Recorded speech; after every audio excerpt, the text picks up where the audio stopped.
Wes Buck Show. It's uncut, it's unfiltered. This is the show of shows. This is the biggest names in drag racing.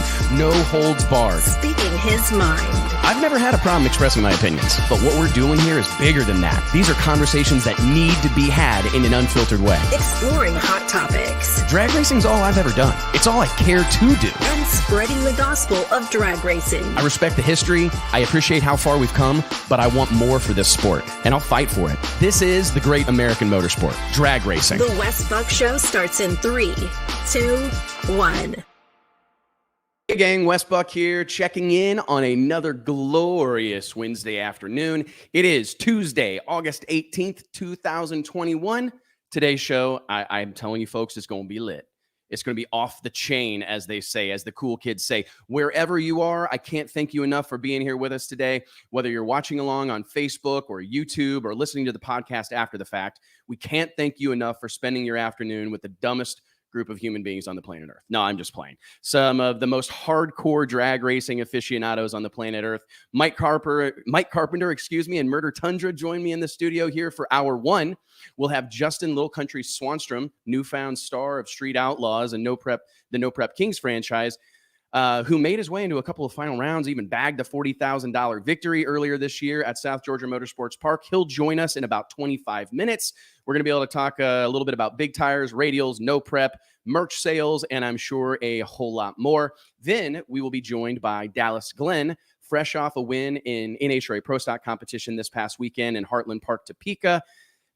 Maybe he can teach us how to cut these triple O lights like he seemingly does so easily. In hour two, we'll talk shop with ProMod's super tuner Justin Elkes of Modern Racing fame before bringing Midwest Drag Racing Series founder and president Keith Haney on to talk about his group's fast approaching first ever appearance in Great Bend, Kansas this weekend. But first, let's dive into this week's questions and bring on my partners in crime here. What's going on, Mike? How you doing, brother? Oh, I've got you muted. 1 second, big dog. Welcome to the show, brother. What's happening? What's up, man? Good to be back. It is good to be back. Missed it last week. So you were like on perpetual never-ending vacation. Can you? No, that's JT. Oh, no, JT's on perpetual never-ending vacation. He Mine was just a week. That's ridiculous, man. You think? I don't know. JT, to be honest, you're kind of the talk of the office here. Yeah. I mean, I'm just going to be honest, man. Yeah, we do feel like you're kind of on perma vacation. Yeah. You have any thoughts or feelings from your about vacations? That? You had to have vacation from vacation because when you get back from vacation, you're wiped out. Oh, No doubt, true, right? especially with kids, man. Especially with kids. Now, we went, we had a pretty nice week at the beach. Me, the wife, kids, my dad. So, CC, the legend himself. CC, back in it, let's do a little Charles Carpenter update for the hardcores out there. This is no secret. Charles unfortunately suffered a really, really serious, devastating stroke. A little over, what is it, a year now? Almost, yeah. Almost October. a year, right? October will be a year. So how's he doing? I know he's on the mend. It's cool to see him like up and about, seemingly living a relatively normal life at this point, running the shop, talking racing and all those things. Going on vacation. He's back in the saddle. I mean, doing everything except racing, which I think is hurting him pretty bad. But he's back in the saddle at the shop and trying to enjoy some downtime. Actually, sitting down, maybe taking a few naps and kicking his feet up for the first time probably in his life. So taking it slow and well deserved. Isn't that crazy though? Like we talk about this like with your father. And I don't mean to get like too personal here, Mike, but I think racers will relate to this. I mean, these guys work themselves almost to death. I mean, I was think basically that's the case with your dad, right? Yeah, I think that's a pretty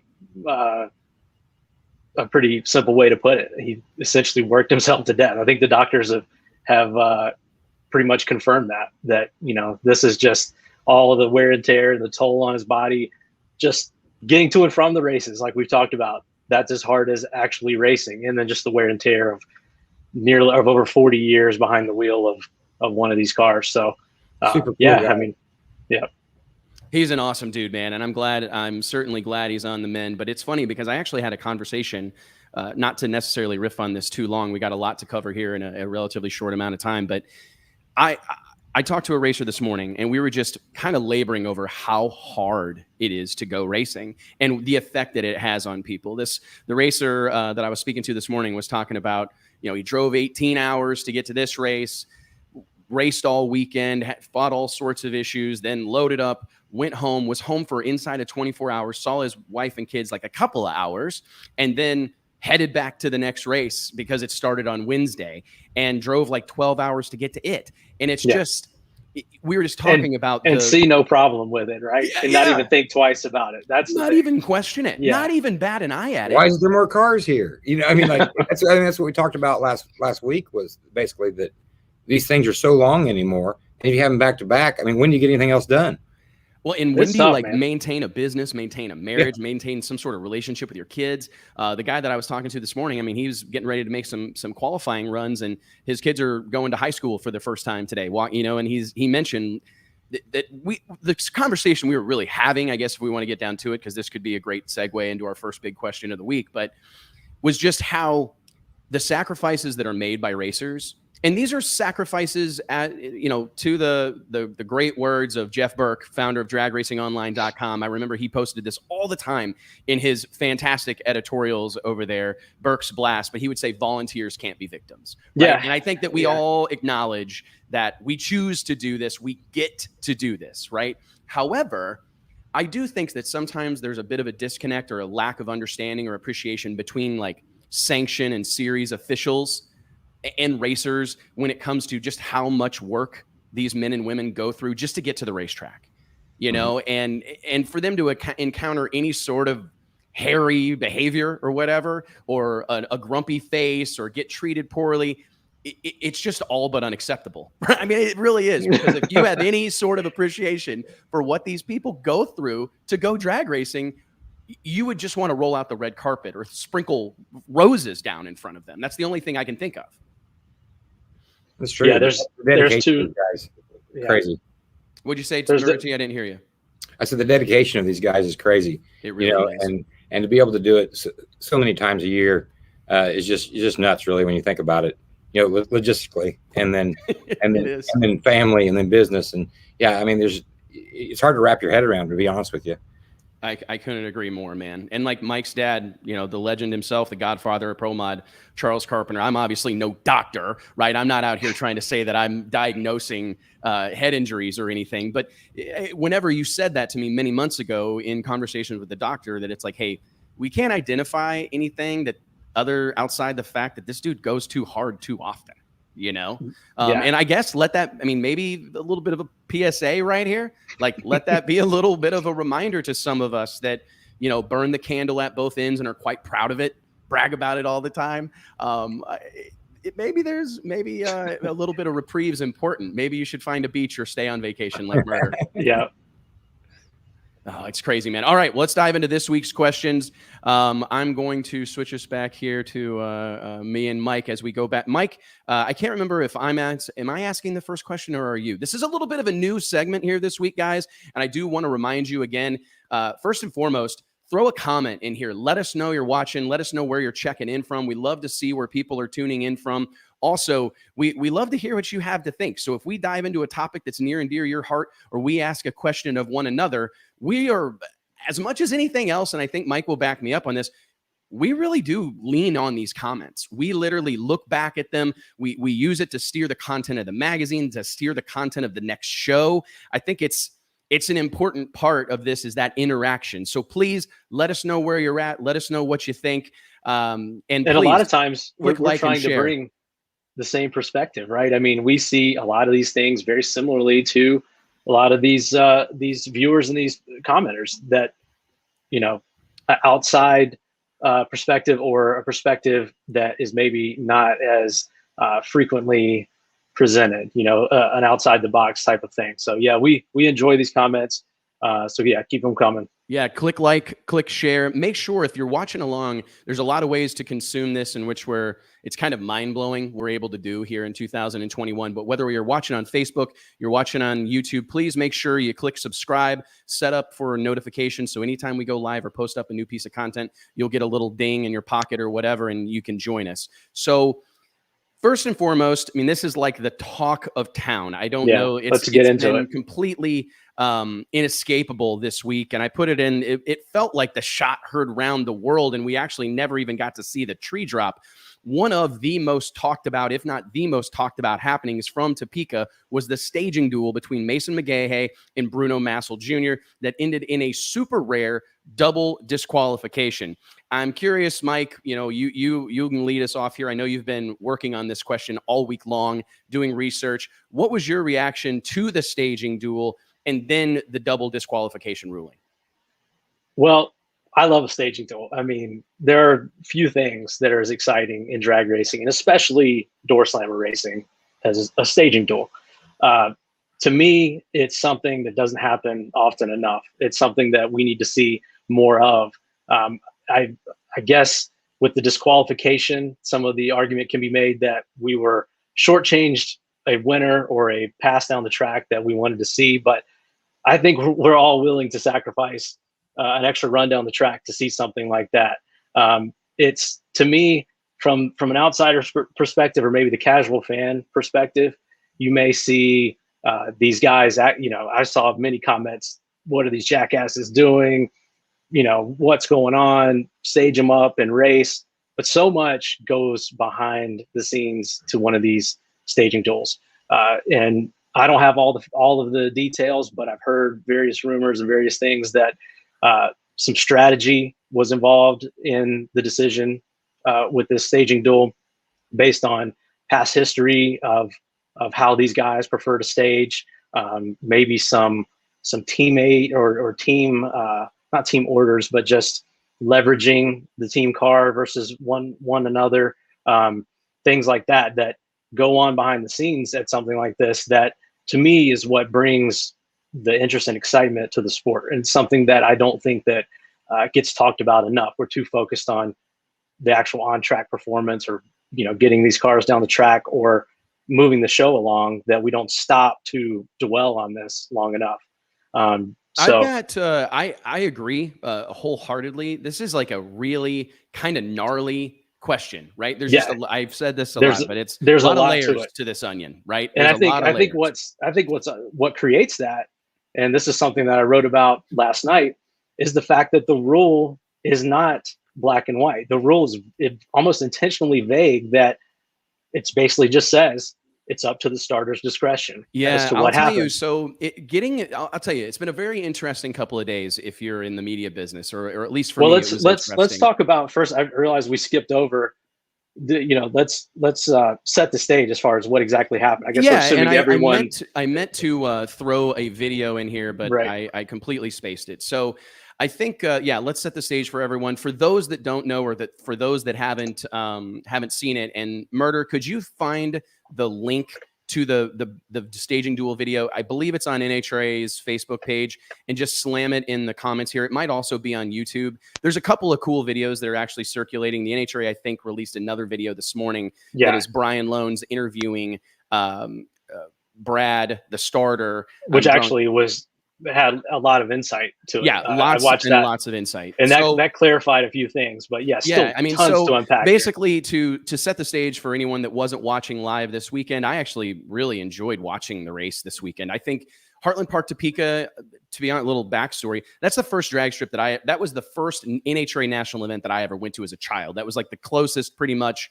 national event to our home in Northeast Missouri, and I remember going there. That place is just, I've been there a million times. It's like the furthest track in the unbelievable, world, dude. From North Carolina. I remember going there the first time for the ADRO race, right? I thought we were going to another country or something. Like, we never got there. It seemed like it took 3 days. It's out there, man. But I'll tell you, the whole situation basically boiled down to first round matchup between Bruno Massel behind the wheel of the Elite Motorsports, fielded AutoGeek.com. Late model, what is that thing? A Camaro? Yeah, Camaro Pro Stocker going up against rookie, fellow kind of relative newcomer to NHRA Pro Stock, Mason McGahey in the first round. These two cars roll up. Everything looks pretty routine, in my opinion. And I examined this because I thought, you know what, I'm going to look and see if there was anybody a little lazy to start their burnout, if anybody was dragging behind. I was trying to really dissect it, like moment by moment, to see if I felt like there was anything that led up to this. long story short, or long at this point, both cars roll into, light the top bulb, and that's as far as we get, friends. The cars basically sat there at idle for over 3.5 minutes. I don't know if there's an official time on it, but my son and I timed it a couple of days ago, like 3 minutes, 37 seconds, thereabouts. A historically epically long burn down that resulted in the official starter, who asked both of the drivers multiple times to go ahead and put those things in the beams. They chose not to. They sat there, neither one wanting to be the one whose will was broken, so to speak, neither one wanting to throw in the towel or essentially raise the white flag, because there's a victory to be had right there on the starting line. I think that's something that we'll touch on here, but neither one wanted to give in. The starter made I believe, unprecedented decision to DQ both cars and send them packing. I mean, those rides both qualified. I mean, I remember a time not that long ago, still today, if you've qualified in NHRA Pro Stock, you've done something. You're in an elite group of racers. So I can't imagine, despite these two gentlemen, Bruno and Mason, having been around the block, this is still a big deal to be rolling into first round of eliminations in NHRA Pro Stock with Greg Anderson and Troy Coughlin Jr. and Erica Enders and all these superstars in the staging lanes. To be in the mix there is a big deal. And I can't imagine, no matter how much experience those two drivers have, how heartbreaking that had to be, in a way, to see the deal fold as it did. I think it was totally unexpected. I think it was the first pair, right? It's the first pair of Pro Stock. So I don't think that anyone expected this to happen. And I don't think that the starter, was keeping time. He had his assistant. It turns out the guy that was talking to him and kept coming up to him was telling him, hey, we're 30 seconds in, we're a minute in, we're a minute and a half in, keeping time for the starter. And to me, the time issue is really the story here. I went back and watched every staging duel that I could find, especially in Pro Stock.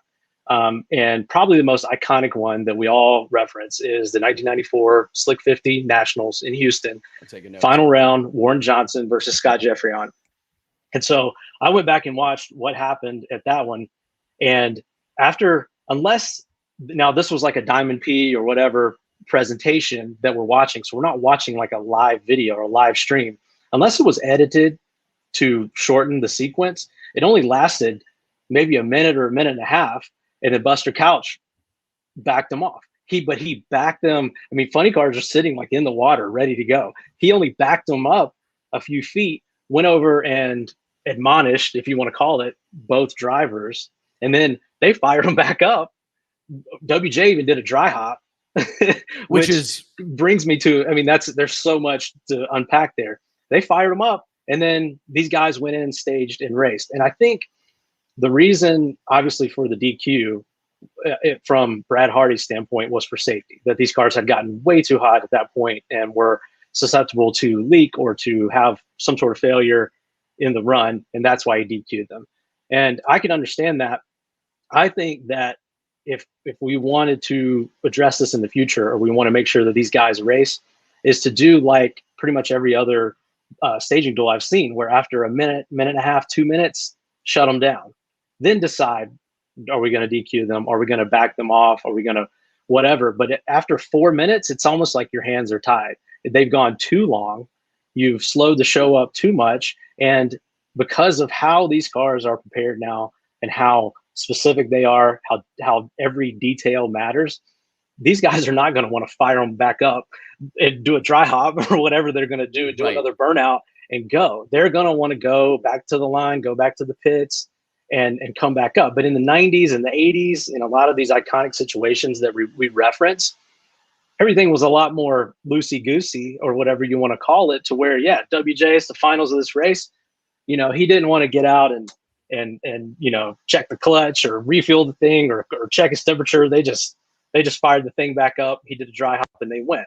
And so I think that, again, because of how everything is so competitive and everything is so tight these days, that it pretty much, our hands are tied in a situation like that. And the starter made the only decision that could be made at that point. I think it'd gone too long. I mean, Mhm. I've had a lot of Yeah. conversations, and what stinks is I've had a lot of conversations this week with a lot of different people regarding this particular subject. And one of them was a high-ranking NHRA official, and he was willing to kind of take off his NHRA hat and look at it from an entertainment perspective. And he said, listen, I understand that maybe we missed the mark, perhaps. Like maybe we could have let it go and we would have had this epic happening. And I wrote about that on social media. I wrote about it in this week's Drag Illustrated Roundtable, that I do feel we were somewhat robbed of.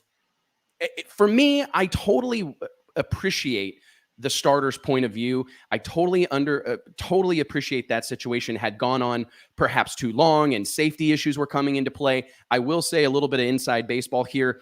I know at least one of those cars was, if not out of fuel, damn near out of fuel. These cars race with 2-gallon fuel cells. None of these guys are like filling them to the brim, right? I mean, because it's added weight to put in the car and all these different things that are taken into consideration by the crew chief. So it's not like there's a huge window there to let a pro stock car sit and idle just indefinitely. But I did, admittedly, in the immediate aftermath of that moment, I felt robbed. I thought, man, I was disappointed. So was everyone. Here this long. Let me see a win light. I need a winner and a loser. Because that kind of needs that tells the end of the story, right? The WJ Scott Jeffreyon, the fact that Jeffreyon got the whole shot, he won the staging duel, so to speak. I think WJ actually staged first too, which WJ probably wanted to go in last. So Jeffreyon won the staging duel by going in last and getting the whole shot, but got outran. And then at the top end, we have the great WJ interview. Yes. And then we have Jeffreyon. They're cussing each other out from across the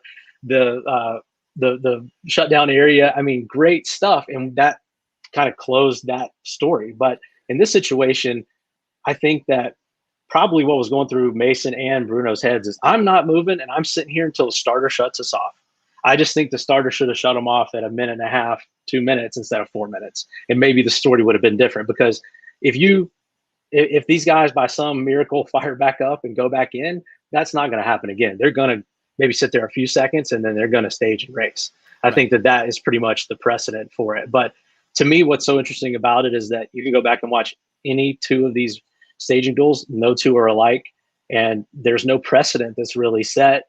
And so you really don't know how it's going to go. And that, I think, is what makes it so interesting and so attracted to us as racing fans, or at least for me, is that when you see it start to happen, you're like, you have no idea how this is going to end up. I think that it's interesting because, first and foremost, I think that the big takeaway is that I do think there needs to be a policy in place. Like, if I'm going to be asked now to react to this and what I make of a double disqualification, first and foremost, NHRA pro level drag racing, in my opinion, here in 2021 is not in a place to do anything to take cars off the track.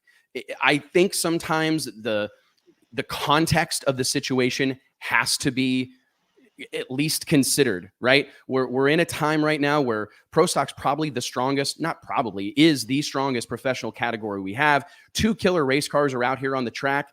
I believe we're doing ourselves, the sport, the fan base, everybody a disservice by not doing pretty much anything we can to make sure those 2 cars go down the track.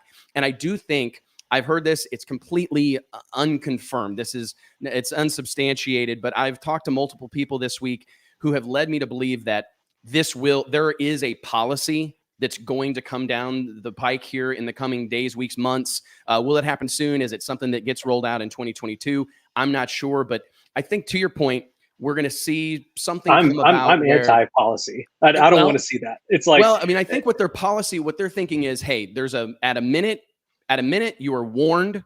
Okay. At 1:45, you are backed out of the water, or you are backed out, and you are given the opportunity to, put a little fuel in it and go back. You know what I mean? But the problem with this whole thing, and Mike, you and I have talked about this, we're all competitors here, and run order is super critical. And it's even more important to these pro stock guys than I think everyone realizes. It's super important. We found that out personally at the World Door Slammer Nationals when we're running the pro stock cars and we're doing the chip draw.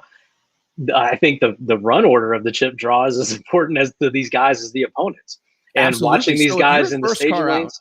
Like, think about this. I mean, theoretically, if you found out that all you got to do is sit up there and never stage, basically for X amount of time or orchestrate, what racers going to race. And I venture to say that at some point in the future, you'd see a planned, hey man, I don't want to be the first 2 cars out. You want to just do a burn down and we'll go out last? Exactly. I honestly think, I know that sounds like a stretch and there are going to be some people that call me crazy, but that stuff happens. You can't really put in these competitive environments, you can't put anything past someone. Exactly. That's another example of how competitive it is. These guys are even planning for run order and how they're tuning their car, how they're going up to the line, how they've got it set up. Are they going to make any adjustments? Or they got everything buttoned up and are ready to go? And if you change that run order on them, it throws a lot of gears or a lot of wrenches in the gear. So very interesting and so many different ways to approach this, which is what I love about it. So NHRA, if you're going to make a policy, please make it like flexible, or so that we don't just sterilize this whole deal, Mike, too. One of the conversations that I had this week talked about the individual personality of those starters. And I think we should touch on that a little bit. Kyle Lang is here in the comments, the official starter of the PDRA, the Professional Drag Racers Association. He's a longtime friend of the show, a longtime friend of Drag Illustrated, been in our Drag Illustrated 30 under 30. Great young man. To your point, the conversation I had with my inside source at the NHRA, he immediately brought to light the fact that if you look back, for the most part, there's always been like a certain character or a certain kind of personality attached to our starters. Like everybody, I think the golden rule would be to go back to Buster Couch. He was well known, the official starter of the NHRA during the height of the Winston era, all that, wore the get up, red pants, white and red shirt. He was a character, almost like a driver, a known character, a known character. And he did things a certain way. He leaned into a lot of the showmanship. He leaned into a lot of the entertainment value. And my source was kind of reminding me that you can't expect everybody to handle this stuff exactly the same. He also brought up Rick Stewart, another guy who was fully prepared to pull out the bar stool, pull his hat down a little bit and sit there and kind of play along. And I think in those days, a central character in the show, so to speak, exactly. A central character in the story. That was part of they pushed that, and I think that they acknowledged that and embraced it. And I'm not saying they haven't embraced it or that they've done a poor job of it recently, but it kind of is almost an oversight or been forgotten since there have been quite a few starters since the Rick Stewart days, I believe, and then Mark Lyle obviously passed away. A lot of things that have happened to where the starter has become a little less visible than in the old days. And I think that's something that may be the ultimate lesson here. Right. Let's get him back visible. And I would love this. Brad Hardy, when he did an interview, I believe they talked to him right on the show when they did the interview with Brian Loans yesterday. Extremely well spoken, had a great reason, a great character about him. And he has a good look. Yeah. Like, I'm not trying to be he's got the beard and he's kind of a big burly guy. And this is your guy, and let's promote him. Not to go down the road of, other sports, and I love to make comparisons and whatnot, but I'm immediately reminded of, I see some people in the comments talking about WWE.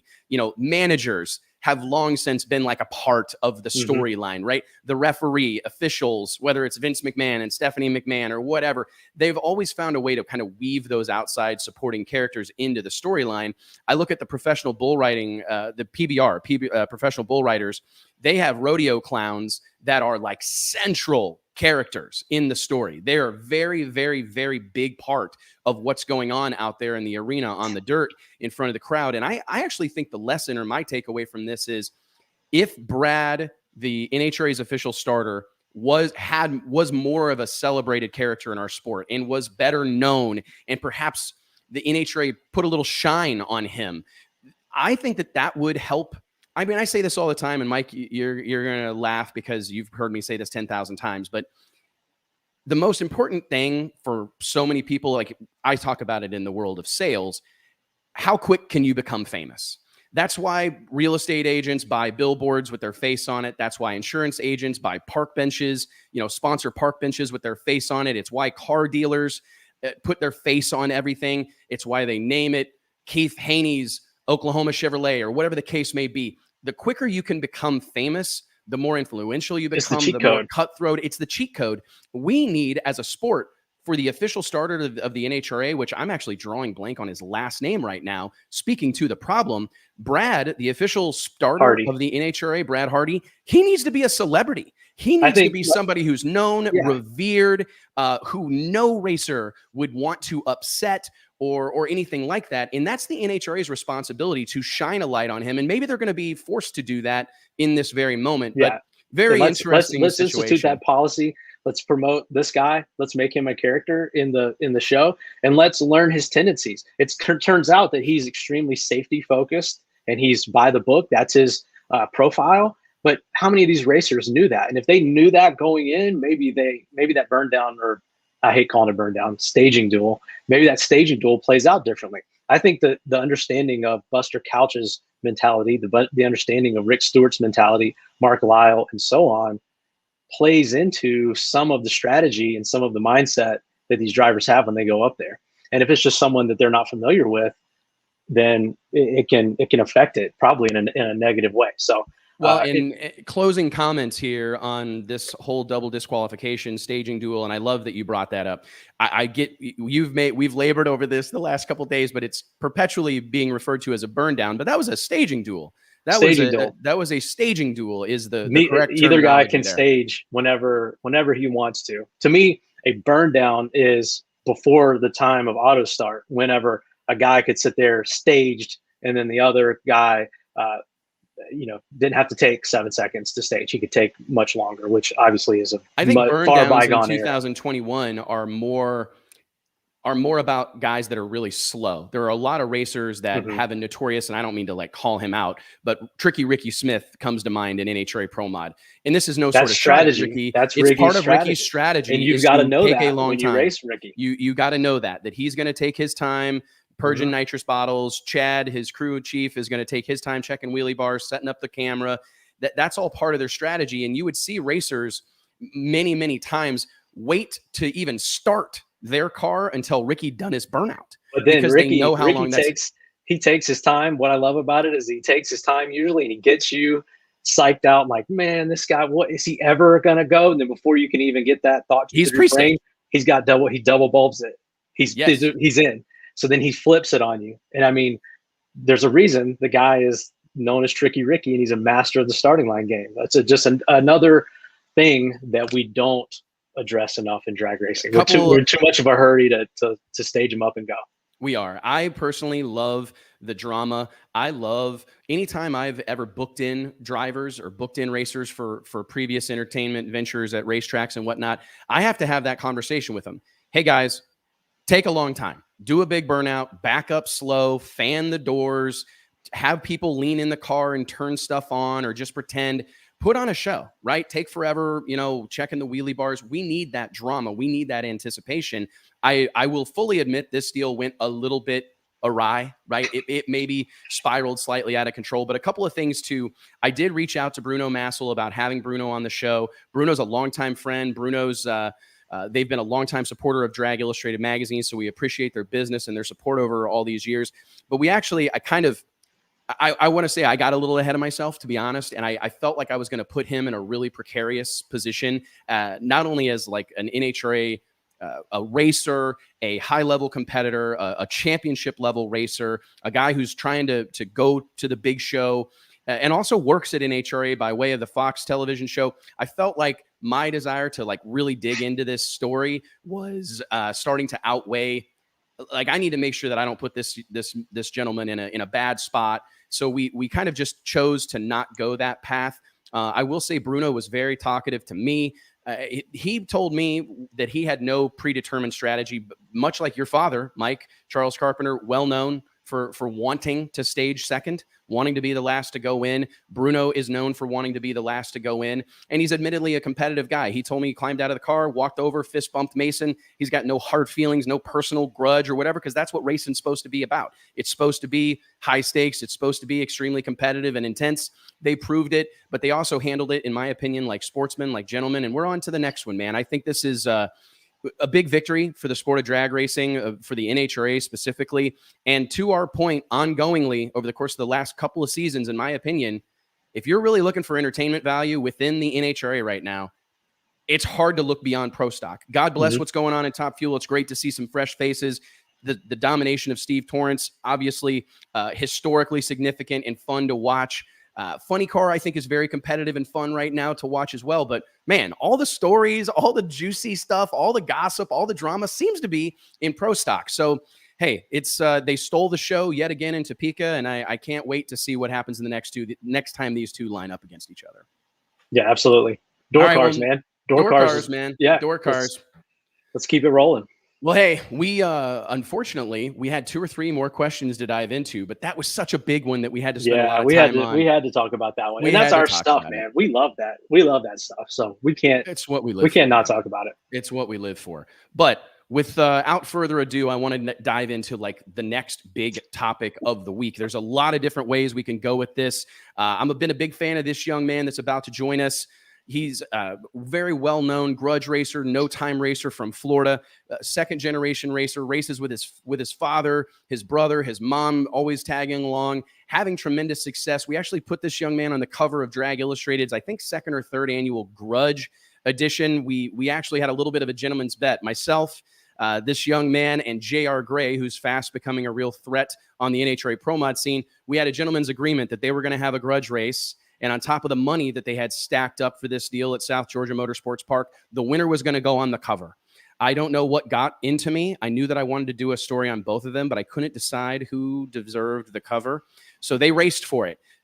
This young man came out on top, and he has continued to come out on top. He has built a brand for himself on social media, on YouTube, developed an incredible YouTube following, is really doing it exactly like I think it needs to be done here in 2021, not waiting for someone else to shine a light on him, not waiting for some other company to turn a camera his direction. He took matters into his own hands, and now I believe he is one of the fastest rising stars in the Street Outlaws No Prep Kings world. Justin, Little Country Swanstrom, what's going on, big dog? What's up, guys? How y'all doing? Man, we're really good, dude. Sorry, Mike. I just actually moved you out of the screen there. I appreciate. I apologize. What's going on, Justin? Hanging out. Another day in paradise. Do you have everything? Do you intentionally like start your work week trying to stir stuff up? Does that cross your mind? Man, I had a lot of people message me and talk about this and ask about this, but I feel like my fan base now has gotten. It's not big, like not everybody else, but it's loyal. So even though some people have like a couple million followers and all that, they may only get like, I don't know, a couple thousand people to maybe interact with them. My fan base could have 40 or 50,000 and all 30 to 50,000 are right there with me. So I literally got to the point now where like, I even tell my dad, I can wake up in the morning and I can say something and all I do is just dip in, talk a little shit, and I dip out. And then I let the fans go ahead and talk the shit for me. So that's the good thing about it. So I love being able to interact with them. But I just tell my dad, I said, you want to see something funny today? We'll just throw a comment out there, and then I'll let them just take and run with it. And it works out good. So it seemed to work. For those that don't know, Justin Swanstrom, you've done all sorts of racing, right? Apocalypse, the black Fox body Mustang that I believe was kind of a known, loved, feared grudge car, a true 10.5, 28 10.5 car. You had a ton of success. You put radials on it at various times. Then you dived into Radial versus the World with your 4th generation Camaro. It was orange initially. What other color was it? Why am I drawing? Black at one time. Black at one time. Then you did orange. Had some success, right? Went out, did well, put big tires on that car a couple of different times. Went no prep Kings racing with that car. Unfortunate accident cost you when it was white, I guess, at that point, right? Nope. It was white whenever you got into the wall in Norwalk. Anyways, you've really done something incredible, Justin. I know we talk fairly frequently, and that I'm one of your biggest fans and a big cheerleader, because I really do think it's special and significant that you've taken this upon yourself. We see it all the time with racers that like, man, I wish I had more sponsors. Man, I wish I had more of a fan following. Man, I wish I could sell more t-shirts. But then we ring their phone for an interview and they don't answer. Or we tell them that, hey, everybody, you've got a freaking HD camera in your pocket. If you've got an iPhone, turn that thing around, take matters into your own hands. I remember vividly sitting on an airplane, having a phone conversation with you before I took off. And you were telling me that you thought you were going to start a YouTube channel and you were just going to go all in on it. And to see how far you've come in a really short amount of time, personally, I think it's incredible, man. I couldn't be happier for you to arrive on the No Prep Kings scene. Let's kind of dive into no prep racing. We're over halfway through the No Prep Kings season, right? You've been to a couple final rounds, scored a win, put $40,000 cash in your pocket at South Georgia Motorsports Park. Just give us your overall kind of, what has your introduction to no prep racing, like being a part of the show, being a part of the Discovery Channel production? What's this whole thing been like for you? First off, can you hear me pretty well? Yeah, dude, you sound great. All right, perfect. So I actually just made a post today. I was just sitting here thinking about it. I was working late last night. Everybody knows that I backed away from our company and I take YouTube and social media on full time now. Basically, I'm a full-time drag racer influencer. But when my parents need me to go to work for them, if they don't have the help or whatever, I go back and help them too. So today's kind of my off day because I worked all last night with my dad. But I made a post today and I was sitting here thinking about it. If I would have never, back in 2018, I watched the MPK race. They ran for $200,000 at Bristol. Well, when I watched that race, that's what got me to even know about No Prep Kings. I kind of knew some of the drivers, Kai Kelly, Daddy Dave. They came over and ran some radial stuff. I come from a radial background. But when I watched that race, that's what turned everything around for what I wanted to do with my program. I feel like if I would have never seen that race, I probably don't know where I would be at today or if I would be in the situation I am in now, with everything going on with my program, for my YouTube channel and all that. So I thank myself every day, and I made that post too. I thank myself every day for watching that video for when they were running for the $200,000 at Bristol. Fast forward, because like I said, that was three years ago. We went ahead and put a car together for 2019 No Prep Kings. I had to talk my dad into it. We came from a radial background, so he didn't want nothing to do with wheelie bars and tires, big tires. I had never been on a slick before. I had never ran in a pro mod class, did none of that. I had only been on Radial versus the World, Pro 275, grudge racing, but we were still on radials. So I finally, after months and months and months of talking, begging him, getting everything going, I told him, I said, man, I think this is going to be huge. I don't know if we're going to be invited into the deal. I said, but let's go give it a shot. Let's go see what happens. Talking with Daddy Dave, talking with Kai Kelly, they were able to put in some good words for us, and they have helped me to be successful today, just like there's a lot of other people as well. But we put a car together, Carnage. It was 2012. I had a lot of cars, so I apologize, but I had 2012 Camaro, 5th gen deal. We put a car together, went over to run No Prep Kings. I didn't know who Sam was at the time. He is the producer. He's the head honcho. He's the head person in charge. Sam Corcus, right? Yes, he's a great guy. I've became pretty good friends with him over the years. And he's like the head honcho at Pilgrim Studios and has basically been the mastermind behind this whole Street Outlaws movement and the No Prep Kings movement. Just for anybody watching that's not super tuned into this stuff, I wanted to make sure they knew who you were talking about. And that's the good thing about it. That's why I tell people all the time. Paige, she's an intern for y'all this year, I believe. Oh yeah, Paige Coughlin. Yeah. So she came out to a race and she's like, who's Sam? And I said, if you do not know who he is, you will not be able to pick him out of the crowd. And that's the best thing about it, because he's not there to be part of the fame, do all that. He puts on a show. He puts on a great race. He's the head person in charge. Everybody listens to him, and it seems to do very well. The ratings are out of this world, from the racers to the fan base and everything. But I finally showed him, and all I did was just point him out in the stands, because he was literally up there in the stands with the fans. So, like, if you don't know who he is, you will not be able to tell. How much do you think that perspective and that willingness to go sit in those seats? Because I'm not trying to call anybody out, but I wonder when the last time someone from, they're everybody's favorite bad guy, the NHRA, has went and sat in the stands. You know what I mean? And really took in some racing. I tell people all the time, the racers are not what keeps these tracks open. It's the fans. Without the fans, we would not be able to race. Yes, you get certain amount of, take No Prep Kings. There's only 40 of us that come there to race. You got the future class, you got that. But just say hypothetically, there's 70 cars on the property, 80 at the most. They can't keep the tracks open. The fan base is what keeps it open. And I'm very big, and people have noticed it too, on interacting with the fans. So I love it when other people interact with the fans too. So to see him actually interacting with the fans and being out there, that speaks volume in my book. So that's the good thing about it. I don't think a lot of other people do that. And I'm not saying they have to do that, but you can just tell that he respects what he's built, and he's okay with having everybody on board, helping him to be able to keep growing this thing. Because it feels like one of the things that I've seen from afar, and I'm going to bring Mike in on this as well, because he was actually at the No Prep Kings event in Darlington, South Carolina. And I'm curious if you guys could, provide me a little perspective on, it feels like Sam or whoever's involved, who all the decision makers are within the No Prep Kings world, they're really like invested in the success of their individual stars. It feels like there's a couple different ways to go about this stuff.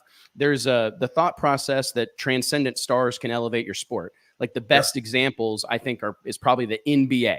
I don't believe the NBA would be what the NBA is without Larry Bird and Magic Johnson, without Michael Jordan, without Kobe Bryant, without LeBron James. And I think those are the NBA recognized early on that they needed to get out of these people's way.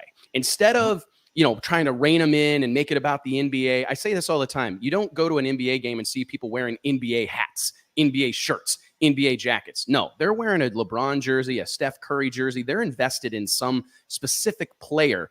That doesn't totally exist, especially like on the NHRA side. I mean, you go to those races and a lot of the stuff you see and a lot of the stuff you see for sale is NHRA merch, sure. NHRA hats, NHRA flags, NHRA shirts and jackets. And I think that goes way, way, way back to, God rest his soul, one of the most impactful people, the most impactful person I would say in the history of drag racing, Wally Parks. There are many stories and a lot of accounts of him having a real firm belief that he didn't want any one racer, any one driver to become bigger than the NHRA. That was something that he said aloud, and he clashed with people like Big Daddy Don Garlitz, Shirley Cha-Cha Muldowney, because they recognized that their fan following and their ability to kind of like venture into pop culture would help the sport, right? But they were fought and they met resistance at every turn. I'm curious, can you guys speak? Mike's intimately involved with Pat Musey Racing Engines, helps them out there a lot, is involved with Lizzie's team. She's obviously a big star in the no prep scene. And yourself, we hear you talking on social about all the shirts you sell and all the merch and all the fans. I mean, do you feel that? Do you feel embraced, like they are behind you, like the organizations behind you? 100%. I mean, one thing that I'll take it to the end. And one thing Sam has told me, and I think that's like you just talked about the NBA. He's the final say so, but he allows you to do what you want, and he will tell you. The good thing about him is he's straightforward all the time. If he feels you're messing up or you're doing something wrong, he's definitely going to let you know. He's not going to let it slide. Nothing gets slid around. But like the NBA, they let LeBron James, Steph Curry, they let him do whatever they want. Well, Sam's got the same thing. He's got Big Chief. He's got Ryan Martin, Daddy Dave. He's got characters that allows this thing to be able to keep going through. Like with NHRA, I speak with it all the time. I mean, nothing against them, and I love racing, but who do you got? Fucking John Force and what? Top Fuel is who's the guy that always wins? Capco? Torrance. Steve. Yeah, Steve. Yeah, like I'm gonna be honest with you, I can't name fucking 3 people in NHRA other than Stevie Jackson, John Force, and Torrance. Well, that goes back to like what you're saying, Wes. When the NHRA was founded, I think it was more of just like, let's get these cars a safe place to race. And it was more about the sport itself. I don't think Wally Parks is not here to defend himself, but he may have not envisioned this deal becoming a cast of characters and all these stars. And I think the approach that No Prep Kings takes, like we talked about a couple of weeks ago, is a modern approach to it. It allows these stars to shine, and they know that a high tide lifts all boats, and that the more popular Justin Swanstrom is, the more popular Ryan Martin or Lizzie Musey become, the more popular their property becomes, the more popular the series on Discovery becomes, the merch, the video game licensing, all the stuff becomes more valuable. So you've got to, in today's times, even these sports leagues have struggled, especially the NFL, to let these guys shine. The NFL is much more about making it about the league, and it has been much slower to progress than the NBA, which probably in the Michael Jordan era took the cuffs off and let these guys have endorsement deals, be their own character, have tattoos, get their own shoes, wear, whatever, so that they could stand out and be unique. And I think, and going to the deal in Darlington, I mean, I knew what I was walking into, but that's what the fans want to see. That's what they're there to see. They want to see that show. So again, we're back to the debate of what's the way to go? A show, an exhibition, or a point series, or a national touring series. So there's just two different disciplines to it, in my opinion. And I think that it's good to have both of them. For sure. And now what I don't want people to get misinformed is, even though it's still a show, it's not that it's fake. Like nothing's staged. It's not fake. No one's saying it's fake. Nobody comes up to you and says, hey, you need to say this, or hey, I want you to do this. Like everything is natural. It's just the people that he has picked to be there just so happily to be natural. It's an exhibition. It's more like the match racing of the 60s, 70s, and 80s that funny car drivers did and stuff, where it's certainly not fake. These guys are out to slit each other's throats, but they're also, hey man, do a big burnout, take a long time to stage, wave at the crowd, sell shirts, interact with people. That part of it is encouraging.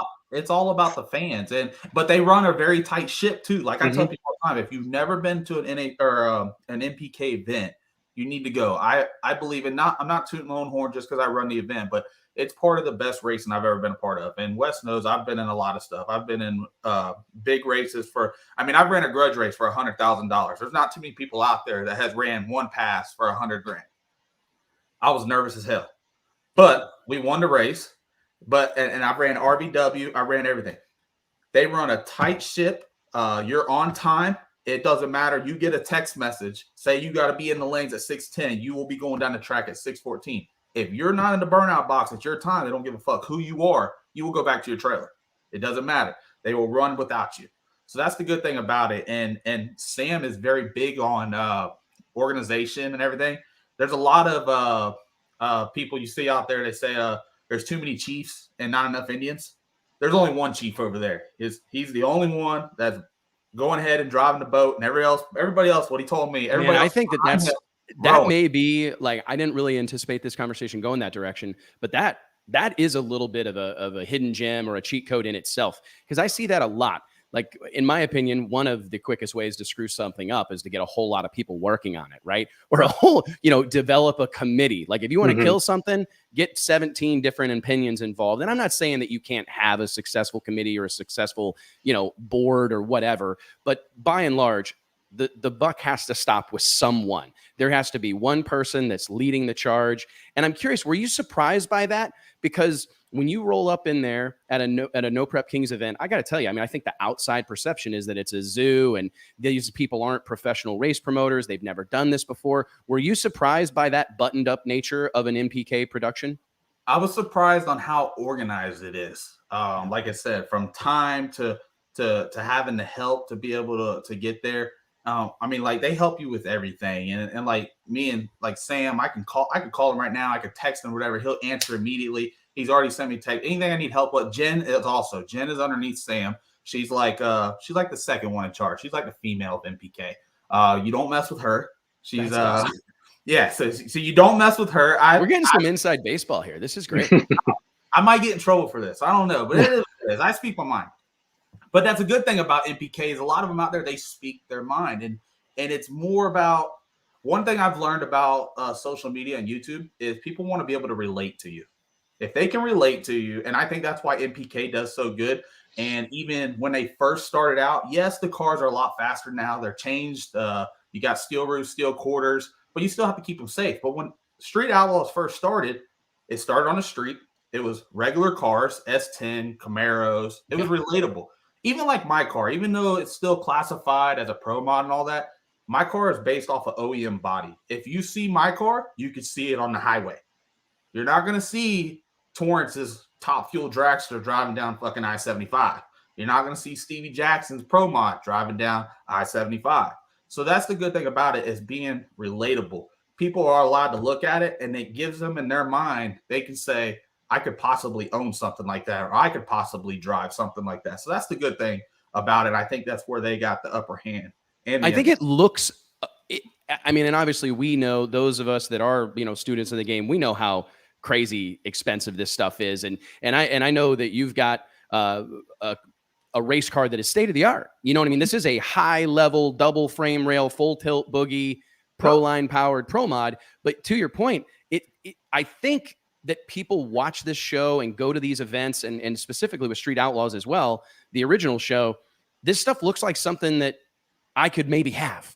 I think people see that either in passing or once they've really dived into it.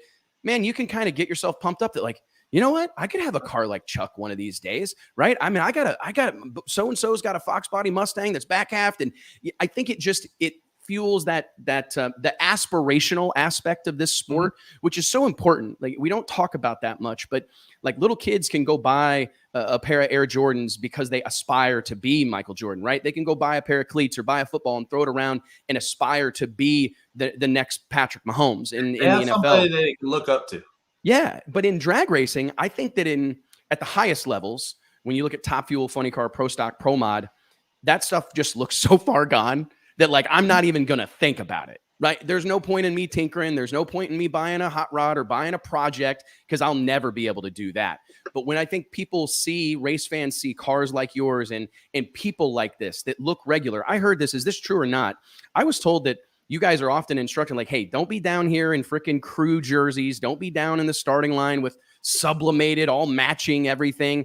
Look like street racers. Look like regular people. And I think that is a little bit of a secret part of this recipe as well, is that you guys look like a bunch of badass street racers meeting up in a parking lot. Yeah, I tell my fan base is just a bunch of degenerates, so we're good there. I've seen some of your Facebook stories, and Instagram stories. They're good about it. I have never been personally told about not wearing something or whatever. Right. You're allowed to do whatever you want. We have just recently started. We start every first round of the race wearing my merch, and then every round after that, we wear our sponsors as far as we go.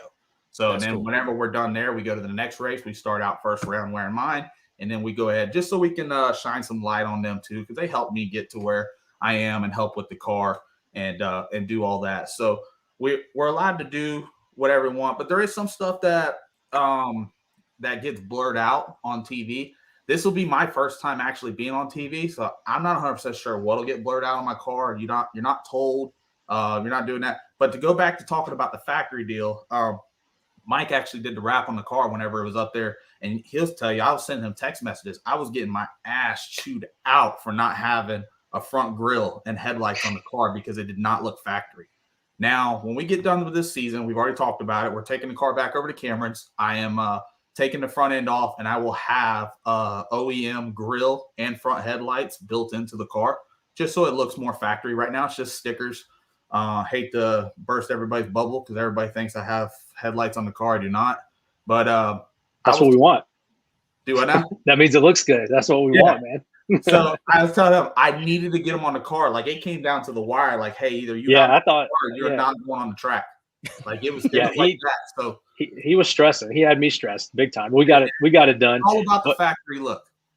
Yeah, it's got a sunroof too, man. Point to the sunroof, man. Yeah, it's got a sunroof as well. Does so it? Did you do like the outline of it, or what'd you do? Yeah. We wrapped it in black, so it looks like a sunroof. They did an awesome job. But no, but to the point though, I actually am in favor of that. I'm glad they're making you do that. I mean, as much as you probably hate to hear that, because that's what I'm scared of with this deal, is that they're going to pro mod it to where everybody's going to basically have a steel roof and quarters pro mod. Everybody's building a new car. Everybody's chasing the latest thing. They need to keep that deal with a variety of cars, and they need to keep them as street and as stock looking as possible. And that's why I did a Lexus, because I was going to build a 6th gen Camaro like Ryan Martin's, and it was going to be a 2019 or 2020 Camaro. It was going to have the same power plant, and I even spoke with Sam beforehand. I said, man, do you think this is a good idea? And it is, but it would have looked just like Ryan's other than a different. Right. So we don't need a bunch of Ryan Martin Camaros out there. It's a good looking car, but we would need variety. Yeah. I wanted to do something different. So it was either going to be like a Chevy Tube, and then I was like, all right, that's Daddy Dave. You got a Camaro. I had already knew Lizzie was coming out with a Camaro. You can't do a third gen. I think they're ugly as shit. Ty's got one. So I was like running out of options. So my Cameron, my chassis builder, he's like, man, why don't we just do an import? And I'm like, okay, there's nobody that has built one other than E-Canoe. Right. They built that one for Ferris and all them. And I heard that went out of the country. So it's not even around here. So I was like, well, forget it. Let's build a Lexus. So that's how that whole deal went down. And I think it's helped me because it's something different, something people can see, one, relate with. And it's not the same car every time, like Pro Stock. I used to love Pro Stock back in the day when it had the scoops and the snorkel and everything. Now everything just looks the same. If you go to your pits, I mean, everybody's got the motors all covered up. You can't see the intake. They run fucking 656 with a 6, 656 with a 7. Like, there's just no excitement to it. Like, everybody does the same thing. There's nothing different going on. So, like, when me and my dad, we went to the Gator Nationals for the first time. And shout out to Capco and them. They got us out there. Everything was good. Who's the guy that I can't remember his name now? Is it Palmer? Yeah, Scott Palmer. Yeah, he's with Alex now. And I love that. I love that for Alex. A lot of people think that me and Alex have like a rivalry deal. We just talk shit on the internet. I tell everybody, please don't take what I say to heart. I'm over here laughing when I make my post. So y'all need to be laughing too. But him hooking up with Scott, I think, was phenomenal. And it worked out better for him. But Scott helped us at Gator Nationals. But like I told me and my dad, we went up, we watched the first round. After watching the first dragster go down the track, it was like, all right, now we done seen everything. Everything just looks the same from there. There's just no, it's tough, man, because as hard as it is to like hear that, I don't know that I have a tremendous argument for it. I mean, Mike, do you know what? There's not an argument. I mean, and that's why we're talking about. That's why we're talking about staging duels today. I mean, it takes this variety. I made a post on that on Facebook. I feel like that was stupid on NHRA's part. I mean, no disrespect to them or whatever, but hard to argue. I feel like the fans were so excited about it, and you basically just told the fans to get the hell out. Because I felt like they were. I heard a lot of people say the fans booed, but if you listen in when they're interviewing Bruno, the fans booed whenever they decided to back the cars. Yeah, the fans booed the DQ because you can watch like that. People are on their feet. Like if you've seen one of these deals unfold, a real staging duel, I don't know that there's anything really more exciting than those moments where there's two badass cars with two talented people behind the wheel, and there's this tension there. I mean, it brings that prize fight element to it.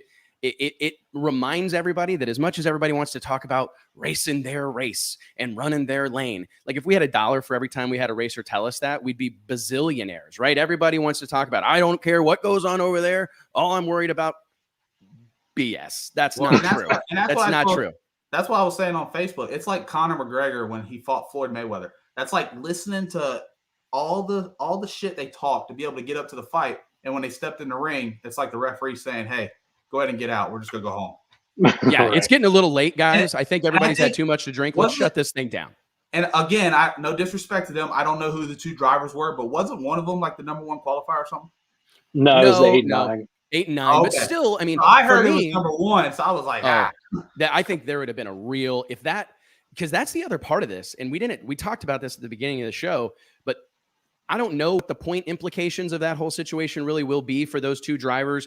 Neither one of them, I believe, are really full-time NHRA Pro Stock competitors. But if that were Dallas Glenn, who's in the thick of things, who's about to join us here on the Wes Buck Show in the next few minutes, or if it was, Erica Enders or Troy Coughlin Jr., there'd have been some real problems. If my stuff's getting backed out of the beams, I think there's some people that would have, burnt the tower down there at Heartland Park. I'm curious, and we're running low on time, Justin, but we would be complete idiots if we did not at least dive into this drama that you have stirred up between yourself, your dad, who is hilarious. Yeah, like your dad's a trip. Your dad a handful of times, and he almost had hit like a huge truck fire or something on the side of the road. Man, it's never a dull moment with the Swanstrom. Oh, I even met your mom at Darlington, Mama Swanstrom. Talked to her. Real deal sweetheart. Like, yes, she's one of those people, and I always like when I meet folks in the racing world, and I talk to my team about this. I really am proud, and what's the word? What I'm thinking of. I hold myself to a high standard when it comes to being consistent towards people. Like, I don't want anyone to ever wonder how I'm going to treat them. I've encountered that a lot in my life, where you get someone the wrong moment, they act like they don't even know who you are. Right. And that's something that I see in your mom. It's crazy. No matter where I see her, whether it's at that Hooters in Valdosta, Georgia, or Applebee's across the street, or if I see her at the racetrack, wherever it is, she always treats me the same. She's always welcoming and warm, which it makes it, I think, even more funny how fired up you and your dad get. You guys go live on the internet Monday. I think it was Monday. You're you're freshening up the motor between the frame rails of that Lexus you're just talking about. I think you were just getting ready to slap a cylinder head on it. And you guys start talking about this whole notion of radial racing versus no prep. I'm just curious, you dived right into RVW competition whenever you went from there to Pro 275. I mean, what's your honest take? I mean, I know that you're obviously invested in no prep racing and you've chosen that direction, but do you feel that part of our sport is in trouble, or what's your take on radial racing?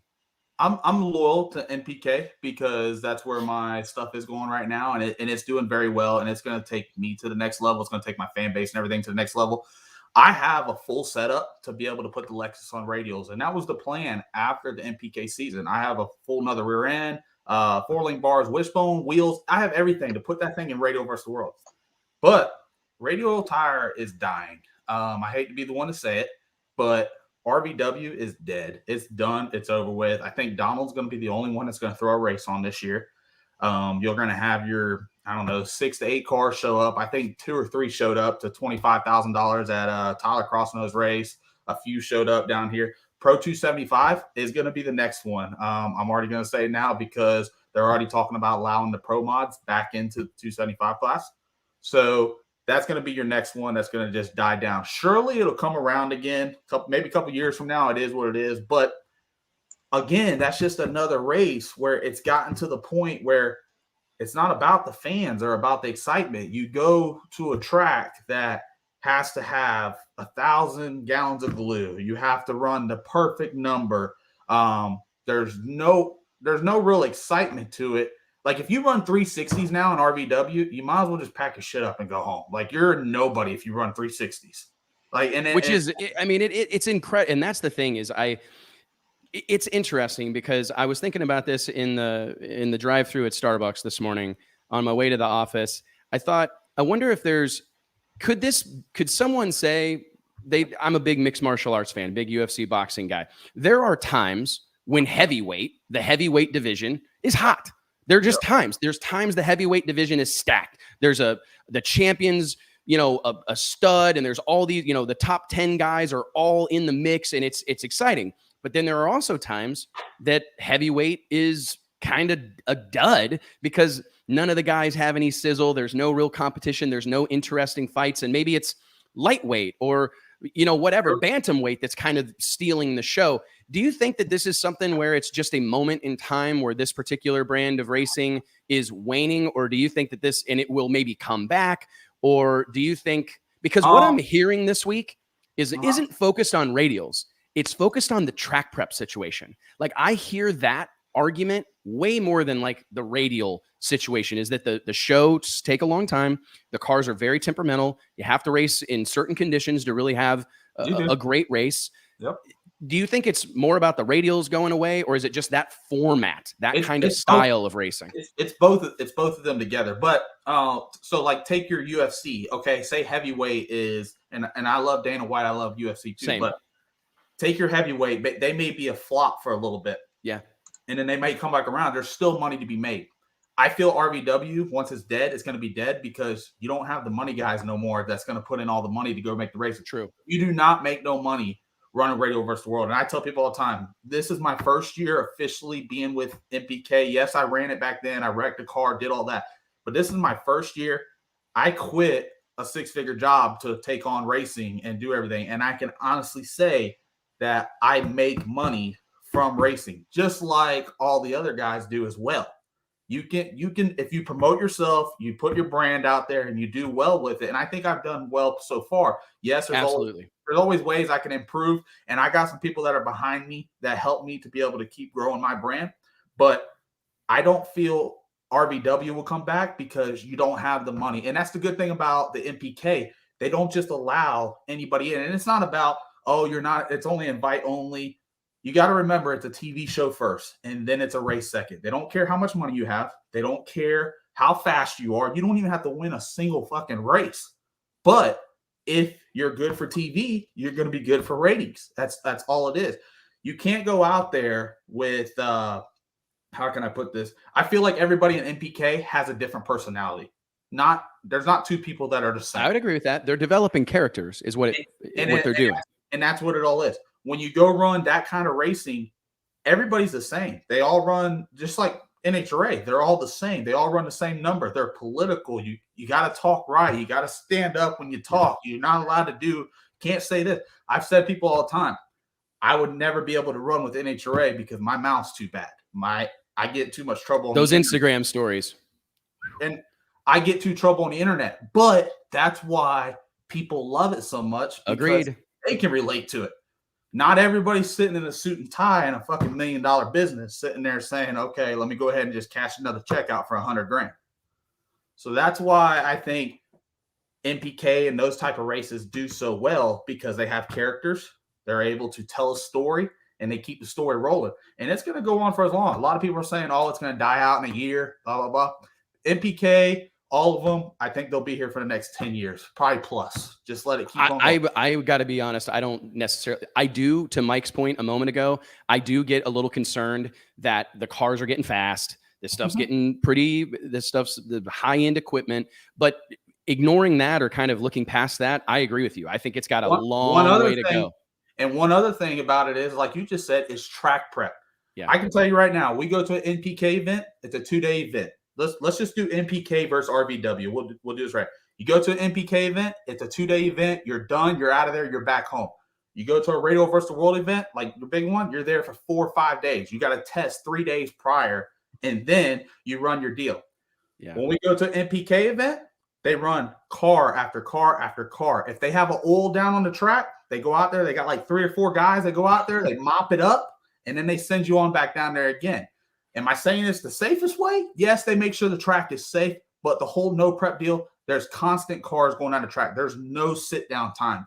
When they run a class from RVW to Pro 275, it takes them an hour to do fucking track prep. They're out there dragging, they're out there spraying. If 4 cars go down the track and then the next 4 kick the tires, they're out there dragging and spraying again. So there's constant racing over there, and that's why people are allowed to enjoy it and have fun. There's always a moment going on. So I think that's the difference between the two, and that's the good thing about it. And that's why they'll always be better. I think it's interesting, that perspective, because the speed of the show, that's something that we've been talking about a lot. I'm going to actually throw a graphic up here and remind everybody. I wrote this in my email earlier this week. Remember, you can log on to dragillustrated.com/CCD to sign up for our weekly daily crew chief daily newsletter. You get insight information from me, as well as all the latest drag racing news. So log on to dragillustrated.com and check that out. I talked about the speed of these shows in my email last week. I think that's a real big part of this whole situation, is that we're in a day and age, man, people's attention span is short. They don't necessarily, there was a time when people wanted to go out and spend 3-4 days camping at the racetrack. I'm not saying there isn't a time and place for that. And I'm not saying there's not a group of fans and hardcores that still want to do that, right? The guys that have been buying tickets to go to the U.S. Nationals for 40 years and sit in the same spot in the grandstands. We don't got to worry about those guys. If we want to grow the sport, we want to bring new people to the sport, we got to go after, we got to kind of conform a little bit to what's happening right now. People are used to a NASCAR race or an NFL game that's over inside of very tight parameters. 4 hours, it's over, right? I mean, 3-4 hours, we're going to see this thing from start to finish. And I think that that's one of the strong selling points of the whole No Prep Kings movement. And before, I got 2 more things I want to touch on before we let you go. First and foremost, the situation you find yourself in currently, Justin, do you look around the sport of drag racing and for what you're trying to accomplish, developing your status as an influencer online, your status as a racer, do you see any other avenue of racing that would better serve your goals than No Prep Kings right now? And what I mean is, do you think could I go pro stock racing, or could I go top fuel racing, or is there anything in drag racing that you think is a bigger platform for you to develop your career? No. NPK is so big right now, and it's up there on the top level. At the end of this year, we plan on running Victor's race at Bradenton, my home track. He's throwing a $50,000 pro mod race. We're going to run that deal, but that's it. But with NPK, I've had people actually reach out to me to want to do other TV shows, that want to start up a show, want me to form a team, and I just tell them no, because I'm loyal to the NPK right now, and I'll stay loyal to them because they've been so good to me. Not everybody was able to get in, and I had to work hard to get in. I didn't just get handed and said, hey, you're in here. We're not going to allow nobody else in. There was a lot of people. There was like 27 of us running in 2019 in the Future Street Outlaw class, and I was the only one that got brought up. And I'm not saying that because maybe I thought I was better or whatever. I put in the time. My crew put in the time. We were great for TV. We had a lot of exciting moments. It sucked that we wrecked that car, but it is what it is. It helped us build our story to what we did here. And I told everybody when I came back out, my goal was to win one race in the first 3 races. I don't care if I only won one race the whole entire season. There's not too many people. I can honestly say I'm the youngest NPK winner. I'm the first one to take Ryan Martin out this year. I was probably in the last 2 years, he's dominated, and there's a lot of people. And NPK this year we've had 4 different winners. So it hasn't like there's not one guy running away with it. So I'm curious if say everything happens the way you want it to, and Bang Energy Drink or one of these big companies that you've been beating the drum on phones you up and says, Justin, carte blanche, brother, whatever you want to do, we want to go to the moon and we want to partner with you. Your head's not swiveling, is what you're telling us. Like you're not gonna, if they say, hey, we're gonna give you whatever, let's just say $3 million, you ain't gonna go buy a Top Fuel car, is what you're telling us. You're gonna stay. This is where you want to be. One thing I've learned about growing organically is that I want to do it for the long run. You can like branch up and be a sensation overnight. Right. And you can lose it all in one night. So me growing slowly, and you're a smart young man. You're a smart young man, Justin. And I have a lot of people behind me that's helped me. My mom, my dad, Jen, Sam. Sam has helped me tremendously. He's a brand builder. He has grown a lot of stuff. There's a lot of shows out there that people don't even know that he has produced. So listening to him and him guiding me, that's what works out good. And we got some plans for next year that we're already talking about next year. We ain't even made it to the end of NPK yet. So that's the good thing I like about it and helping me out. But I've also said that I don't think I would get caught up with no corporate companies, because once you do that, then you got to go to like how NHRA is. You got to be a fucking tie wearing. You gotta stand up straight. So I would never go down that road. I feel my fan base, I make a living what I'm doing now. It's only going to get bigger. I just have to put in the time. Sometimes I get a little discouraged on how it's going, and then I have to remind myself that it's growing slowly, that it needs to keep growing, and it'll be here for the long run. I'd rather make my money 10 years from now than 10 days from now. Man, you've got for as over the top as you may come across on social media, man. I've said this to you before. I remember sitting at the PRI show. I believe it was the day after our party a couple of years ago, and I saw you sitting at a table, pounding away on a keyboard. And I walked over and I said, "What are you doing?" And you had a MacBook Pro out that you had just bought. And you're like, "I'm teaching myself how to edit video because I got to edit this video." And I'm like, this is an amazing thing, man. That kind of dedication, because everybody else is still stumbling around with their hangover from Drag Illustrated After Hours the night before, looking forward to the next party. And you were banging out an edit. And I just thought, you know what? I think this guy's headed the right direction. You have to be. And there's a lot of people that have started up a YouTube channel. And one person that got me was Cletus down here by me, Cletus McFarland. I think he's got the car side of YouTube channel. He's got it wrapped up. I think he's got like 3 million followers right now. I'll probably never be at his level, but it's something I can never say never, brother. That's what I'm saying. That's something I could strive to. That's the goal, to be able to get there.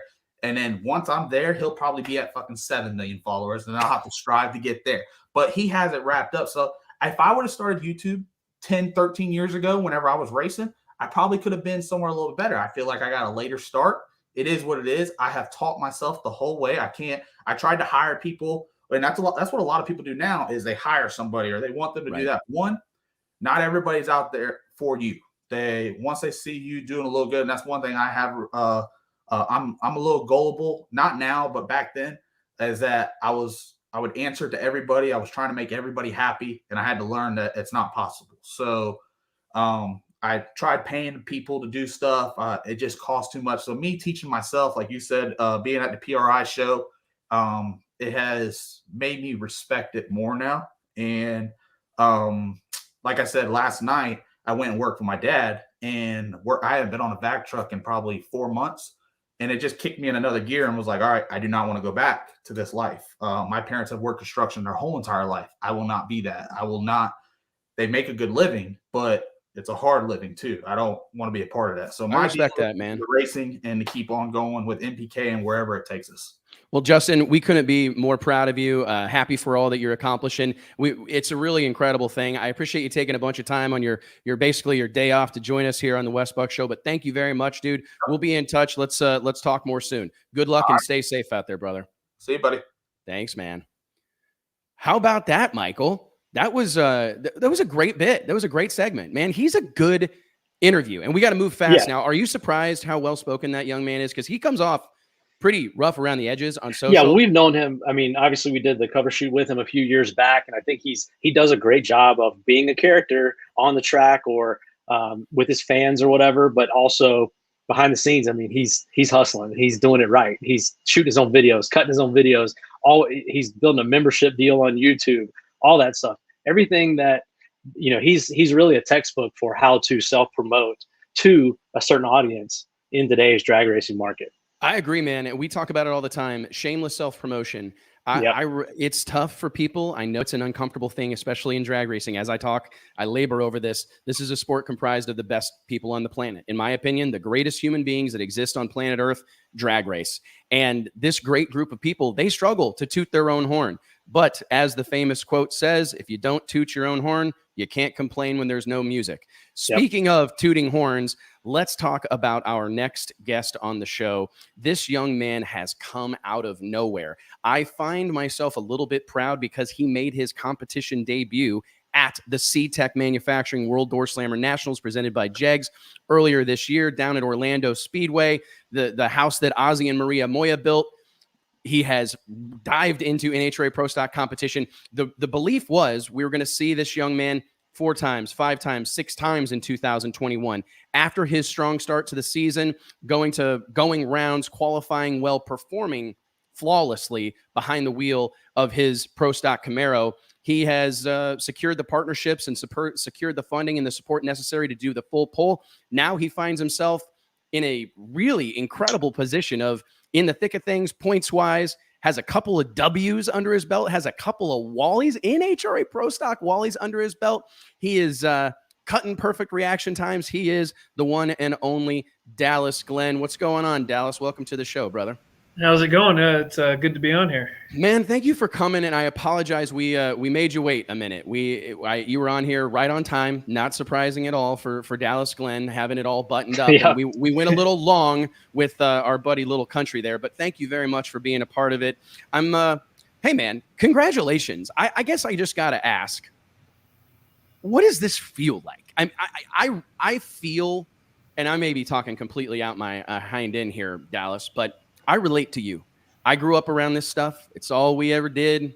Go racing with my dad, work on the car. Didn't really get the opportunity to be behind the wheel, but I was the kid. I told my wife, like, I've made 150 million runs in a Pro Stock car in my mind. Like I've went through those motions so many times, caught myself, yanking my foot off the clutch pedal, rowing the gears. I mean, when I was a little kid, rowing the gears in my dad's car, with it sitting on Pro Jacks. What is this moment like for you from going to be from, we've always been a big fan of Dallas Glenn. You're a member of the Drag Illustrated 30 Under 30. You're a great young man. We've been big fans for a long time, but how does it feel to arrive here? Are you like walking around in a daze, a stupor? Cause I would be.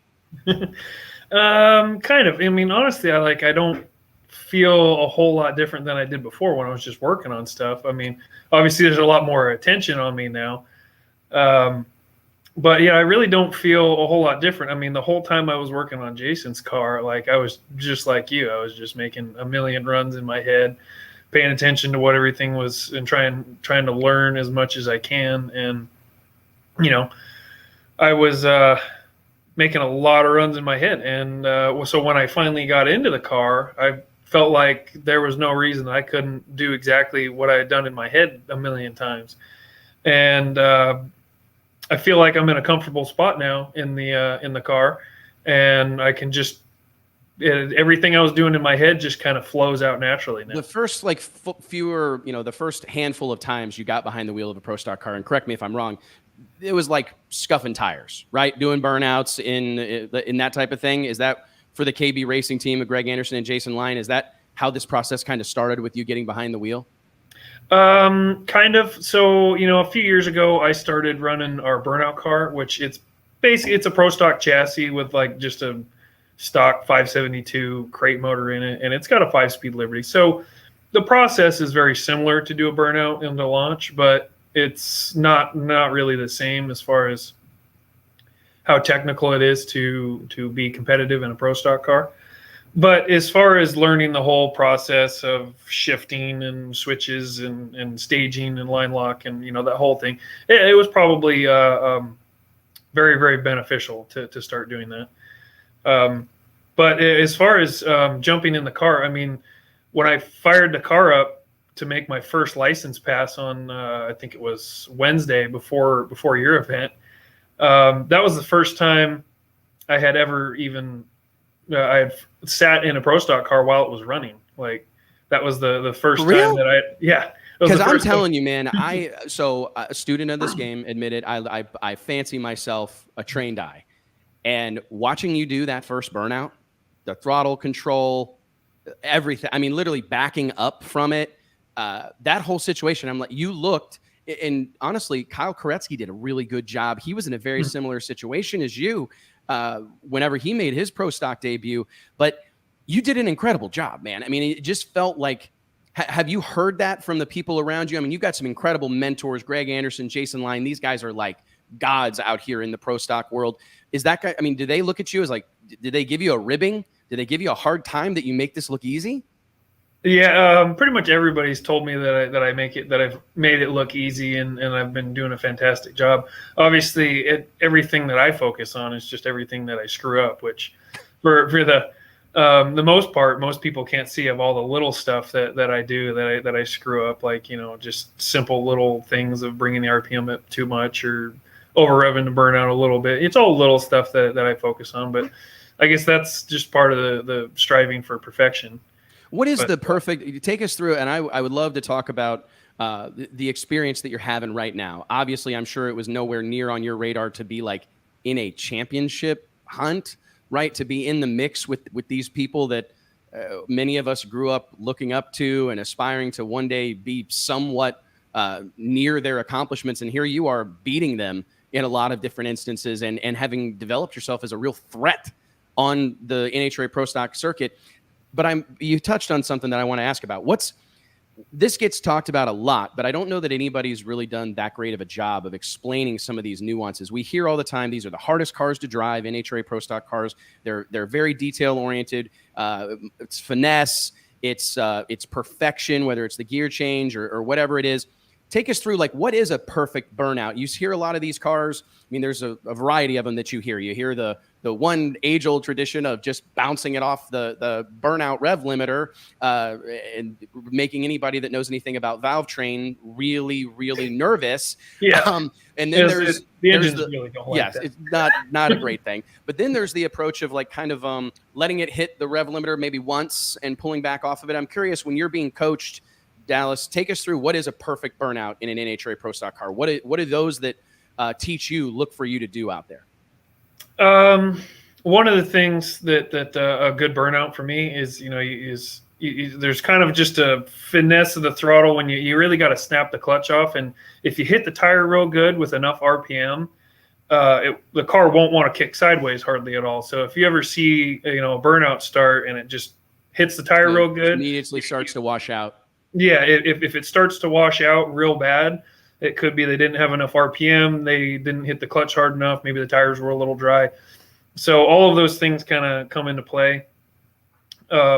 If you hit it hard enough, I mean, obviously, you know, not too hard where it zings the motor real bad or anything like that. But if you hit it hard enough and you run through the gears and let go of the line lock and everything just goes nice and straight, and it makes it so you can hit the exact spot that you're trying to hit. You know, that you always see the guy out there in front that dives out of the way at the last second. You're basically trying to hit his foot. And so he's standing right on a specific point. So you're trying to hit it within an inch or two. So whenever you're backing it, this is one of the things that I think is interesting. When you put that thing in rewind, right, pull the reverser level on that Liberty transmission and start backing up, I think a lot of people think that it's like you're in there giving it a little gas and like letting off the clutch like you would be backing out of your driveway with a stick shift car. You want to get that thing moving and your foot back on the clutch all the way engaged as quick as possible, correct? I mean, because those are all things that crew chiefs are taking into consideration. If this guy's riding the clutch all the way back, backing it up from the burnout, or having to do that motion multiple times, it can affect the tune-up. Yeah, one of the biggest things with the Pro Stock, especially with the clutch, is consistency. You know, if you say, you know, going back to the burnout, and say if you don't have enough RPM and it tries sticking the tire and it can put a lot of heat in the clutch, that greatly affects what it locks up when you leave the starting line. So, you know, all the little things, how fast you back up, how long you're on the clutch backing up, it all puts heat in the clutch. So how the name of the game is consistency with these cars. Doing everything the same way every time. I'm curious, kind of moving forward, whenever this whole thing started to get a little momentum early in 2021, and it was like, hey, something special is happening here. I mean, can you take us through that conversation? I mean, did your phone ring? Did you ring someone else's phone? Did Greg and Jason come to you and say, hey, this is too good to stop? Or what kind of brought that whole situation together? I mean, it obviously it looked like a no-brainer, but those of us that pay attention know how much this stuff costs, know how hard it is and expensive it is to run these cars, labor intensive, putting a clutch in them after every run. I mean, it's not an easy type of racing to do. What did that whole situation look like? How did that come to be? I'm dying to know.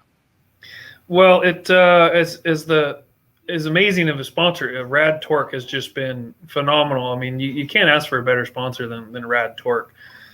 They supported me, you know, right from when I first talked to them and sent them a proposal. They were very excited, and you know, they agreed to do the first 4 races, and it wasn't long. I mean, it was before I went to the 4th race, you know, in Charlotte when I won. It was even before then. They said, you just keep running. We'll figure out how to pay for it. He goes, we'll figure something out. He goes, you just keep doing what you're doing. You're doing awesome. The luck will change. You know, it was originally like right after I lost in Atlanta and we struggled a little bit. They're like, you know, it's you just hold your head up. You're doing great. We'll find the money. You keep racing. And you really can't ask for a better sponsor than that. No, I mean, that's an incredible thing, man. And I really do think that you're so easy to cheer for. You know, I'm curious, do you feel any sort of pressure having this much success so early on in your career? Like, that's a really unique situation. I mean, most people struggle. I mean, Greg Anderson, your mentor, I mean, he's a guy, when he branched off and went out on his own and decided to race on his own and left Warren Johnson, he struggled for many years. Struggled. What's it feel like to have had this? Is it hard to wrap your head around? Is it something that you're going, is this too good to be true? Or is this just kind of a perfect storm of really good equipment, really good people, and a naturally talented driver? I think it's some of a like you said, the perfect storm. I mean, you know, when I originally, you know, said I was going to come out and do 4 races, I was like fully gung-ho. Like, I'm going to go up there. I'm going to go on kill. I'm going to do everything I can. I'm going to try to do everything perfect. And I was fully, I mean, I know what I'm capable of. I know that I can go up there and hit the shifts and drive the car. You know, I've driven fast cars before. And I guess I don't know if I expected myself to take to it as quick as I did. I mean, I knew I could do it, but I was, you know, there's always certain things that you're worried a little bit about. Oh, you know, if am I going to struggle with this? Am I going to struggle with that? I mean, I knew I'd get it eventually, but how long would the eventually be? But I knew, you know, right from before I even sat in it, that I was going to do whatever I could to try to win one of these. So as, you know, I don't want it to sound cocky or anything, but, you know, when I won, I was like, I knew I was capable of it. You know, I almost expected that at least some point in the early part of it that I was going to, you know, win one. As long as the luck was there, the equipment was there, I knew I was going to do everything I could to be there. Thanks for saying that, Dallas, because I think that that's something that needs to be said out loud. is that these are conversations that I think are very valuable to the racers, to the racer base, to our community, to the fan base, is that I think that there's this notion that you've got to be like an aw shucks, golly gee, who'd have thought this happened to me guy to be liked or to be accepted by the masses. But I mean, this is high level competition. Mm-hmm. If you don't believe in yourself, if you don't go up there thinking that you're the best at this or that you're capable of winning, I don't know that this is the place for you. I think that there's maybe something else that you should be doing. So I applaud you being willing to say that out loud. And I thank you for it, because I hope there's a lot of other young racers or maybe well-versed veteran racers that are going, you know what, maybe I should puff my chest out a little bit more. Maybe I could change my fortune if I went up there with an expectation of winning, or if I went up there with an expectation of success, because a lot of it is between your ears, right? Mm-hmm. Yeah, I mean, it's a very mental game. I mean, I know at any moment the luck can change, and I can try to, I can do whatever I can to not get down on myself. But, I mean, just look at the last race, for example. I easily could have rolled in a 16th of an inch more and gone 001 red, and I'd be, it would be Kyle sitting here talking to you instead of me. But, I mean, I got to ask you, how bad did that 000 light freak you out? Because I mean, I think the fun thing for me to say right now is that's just a bad job red lighting, right? Yeah. I mean, I knew I hit it good, and I knew I rolled in just a little bit. I know I didn't roll in as bad as I did in the semis. I think I cost myself lane choice on that one. But when I got to the top end, they're all like, do you know anything? And I'm like, all I know is I won. I mean, most other drivers have radios, and we don't have radios at KB Racing. So. Oh, really? That's something interesting. Is that by design? I'm just curious. Or pretty much all of the crew has radios, but all of the drivers are strictly hand signals. Really? And that's so if there's if you got whatever Greg at pair 8 and Kyle or me at pair 2 or something, and the crew's talking to each other.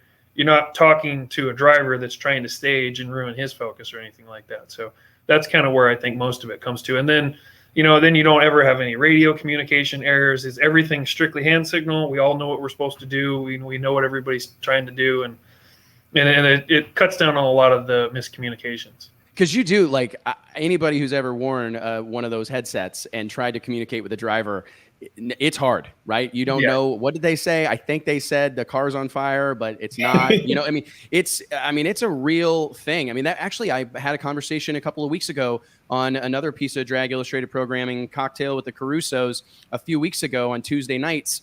They were talking about Mark Caruso and Camry Caruso racing PDRA Pro Outlaw 632. He thought he heard the car's on fire, but what she said was the car won't fire. He almost ripped the door off the hinges trying to put a fire out and get her out of the car when she's sitting in it going, it won't start. And it's a great point, man, that I'd actually not thought about. I thought maybe it was just Greg Anderson being like super hardcore badass or something, because I wouldn't put that past him, like we don't need radios. No radios in this pit. No radios in this pit. I love it, man. So, hey, looking forward to the rest of, no. One more question, and then we will cut you loose, Dallas. And I appreciate you taking all this time with us on an afternoon. I'm probably going to get you in trouble with the KB group. No, not at all. Two things that I want to touch on. First and foremost, what was your takeaway from the staging duel situation that we saw between Bruno Massel and Mason McGay? We saw a ton of drivers kind of weigh in on that situation, chime in on social media, a lot of different posts. It seems like the popular point of view for competitors, fellow pro stock racers and high level drag racers, was that they understood the decision to DQ both those cars. The fan base, very polarizing situation, 100% on the other side of the argument. Definitely don't think it should have been stopped. Wanted to see a winner. Where does Dallas Glenn stand? I'm kind of, a little bit on the both sides. I absolutely understand, why they DQ'd. It was a 3.5 minutes. I mean, the pro stock car doesn't have that big of a fuel cell. I doubt they could have made it to the finish line with as much fuel as they had left. But on the other side, I love a good staging duel. The fans were loving it. I mean, everybody's standing up there looking like, what's going to happen? Somebody, who's going to give first? But to avoid future drama like we have now. Maybe in the future it could be, say if the starter had shut them off at 2 minutes, gone to each one of them and said, listen, I'm going to give you 30 seconds after you fire it up, and somebody better go in or you're both disqualified. I bet if they had a warning saying, hey, if you don't do something, you're gonna get pitched out of here. I bet the outcome would have been a lot different. And and in the end, I want to see both of the cars go down the track. I want to see them race, not only for just to see that pair go down, but I feel like the fans missed out on a good round the next round too, because TJ got a single because of it. So yeah, I thought the same thing. Is if you're looking at it purely in like the entertainment value perspective, bummer of a deal, right? Yeah. I mean, it was definitely an L. And I don't know this for sure. I don't have any sort of real super inside information on this, but I do think the NHRA, from what I'm told, there may be a policy coming down the pike. There may be some changes to that whole procedure to ensure that in those moments when that type of thing happens, we do get a winner and a loser. Like the storyline is concluded. And I think that's fantastic. Second question, and I want to close on this. Again, first and foremost, we're so happy for you and we're so proud of you. And it's been fun to watch. For those that don't know, your wife, Sadie Glenn, she's one of the best known PR reps in our sport. She's a social media guru. She's actually written many stories for us right here at Drag Illustrated Magazine. We're big fans of Sadie. So to see you guys having success, two Drag Illustrated 30 Under 30 alumni, it's been fantastic. So congratulations. But I want to ask, what does the future hold? We just got off the line with Justin Little Country Swanstrom, a fast rising star in the Street Outlaws No Prep King world. Do you feel any sort of pressure to like be more of a personality, or is that part of your process? I mean, you're doing like right here, you are doing an interview. I know there's probably other things that you maybe would rather be doing. I don't know. You're a nuts and bolts, hands-on kind of guy.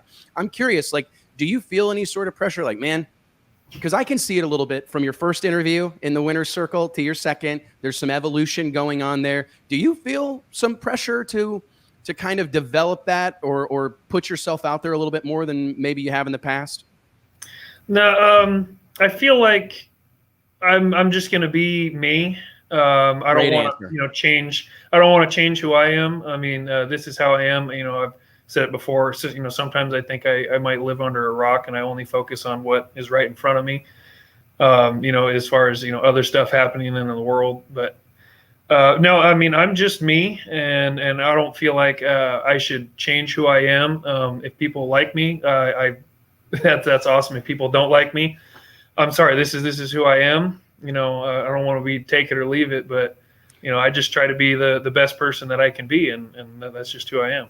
Dude, I got to tell you, I think that's the best answer you could have given, because I felt like I kind of set you up there, and I didn't mean to until I'd already spit it out. But that's what happens when you do this stuff live and on the fly. But I thought, you know what? He doesn't need to feel any pressure. I hope I'm not putting pressure on him by saying that. But it is funny how kind of polar opposites of people. I mean, you're a buttoned up, clean cut, soft spoken guy.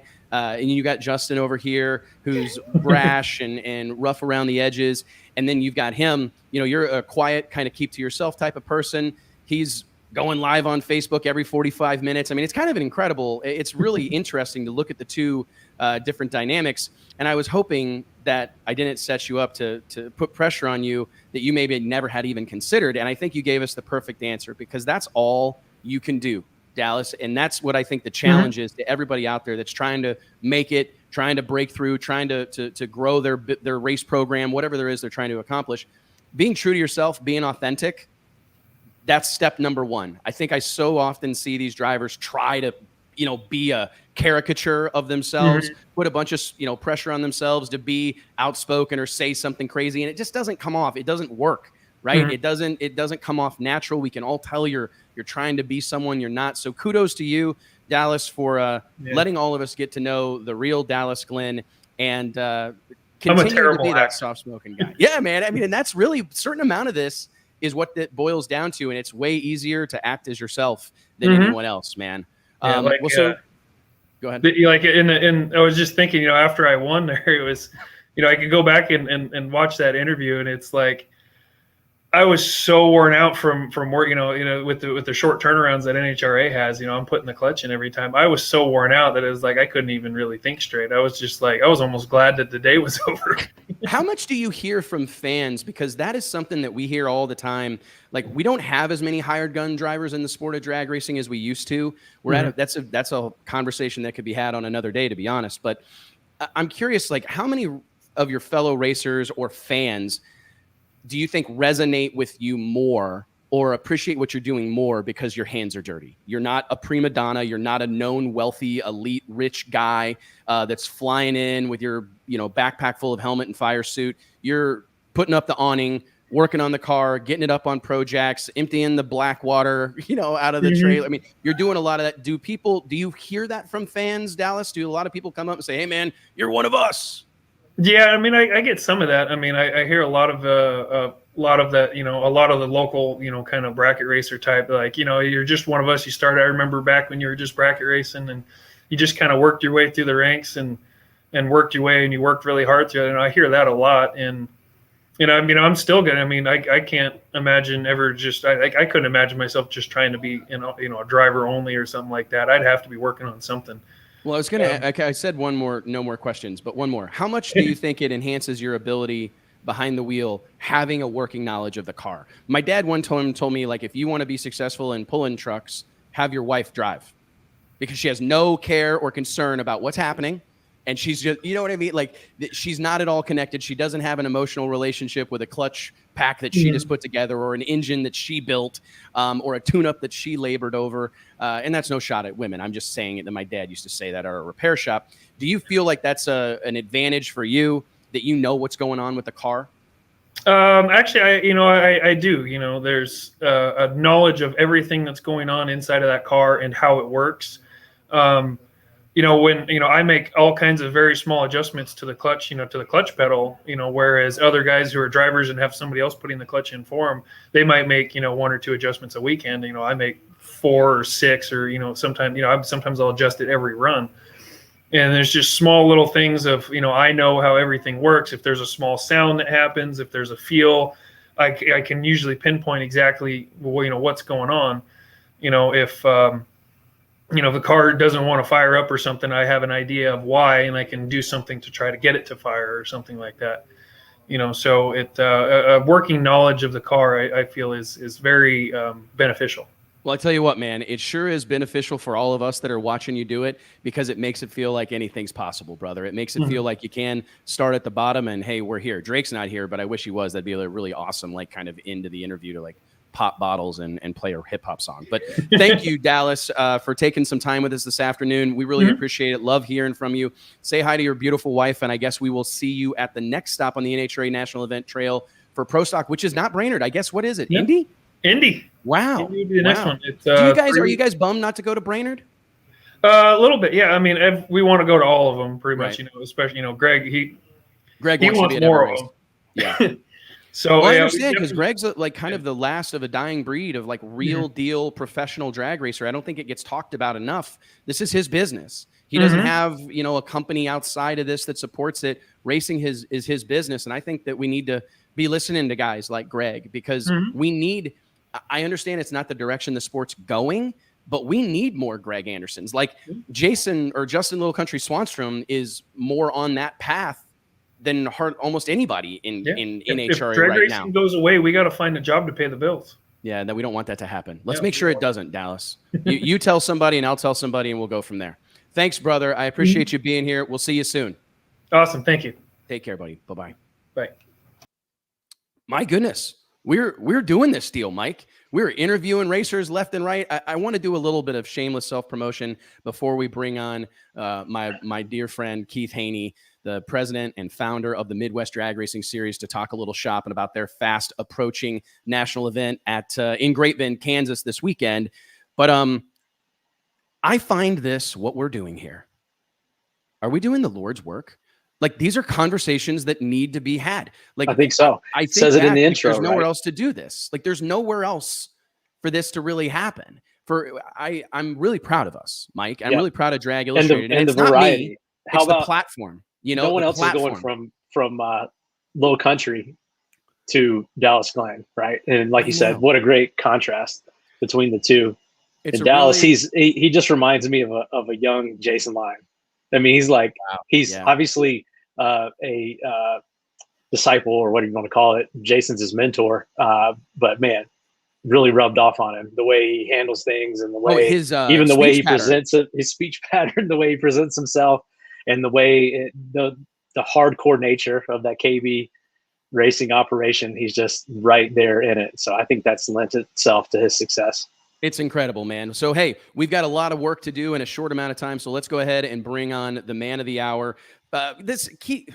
Keith Haney is a guy that boisterous, over the top. Everybody knows him for immediate release. You know my name. All the braggadocious, over the top, some would call crazy self-promotion. But I tell you what, when you get right down to it, this is a man that really, really, really cares about the sport of drag racing. That's why I think we've developed a friendship like we have, that it's coming from the right place. I think a lot of people love to bag on Keith for his antics during the heights of his rivalry with Donald Long, the promoter of the radial races, as well as Stevie Jackson and a handful of other characters in the radial space. But what he's doing in the Midwest and really in our industry right now, giving heads-up racers a place to go race for real money in front of crowds at great tracks. I don't know that I can say enough about it. We've done a lot of stuff together. I was at his wedding a couple of weeks ago, and I'm looking forward to spending a little bit of time with him this weekend. Ladies and gentlemen, Keith Haney, what's going on, buddy? Pay attention. Hey, what Keith. Are you doing? Working? Making money? Making a deal. Selling a car. He's selling a car right now. Do this. There we go. Are you selling a car right now, Keith? Actually, no. Actually, I've been listening to the show and listening to kind of Justin and Dallas.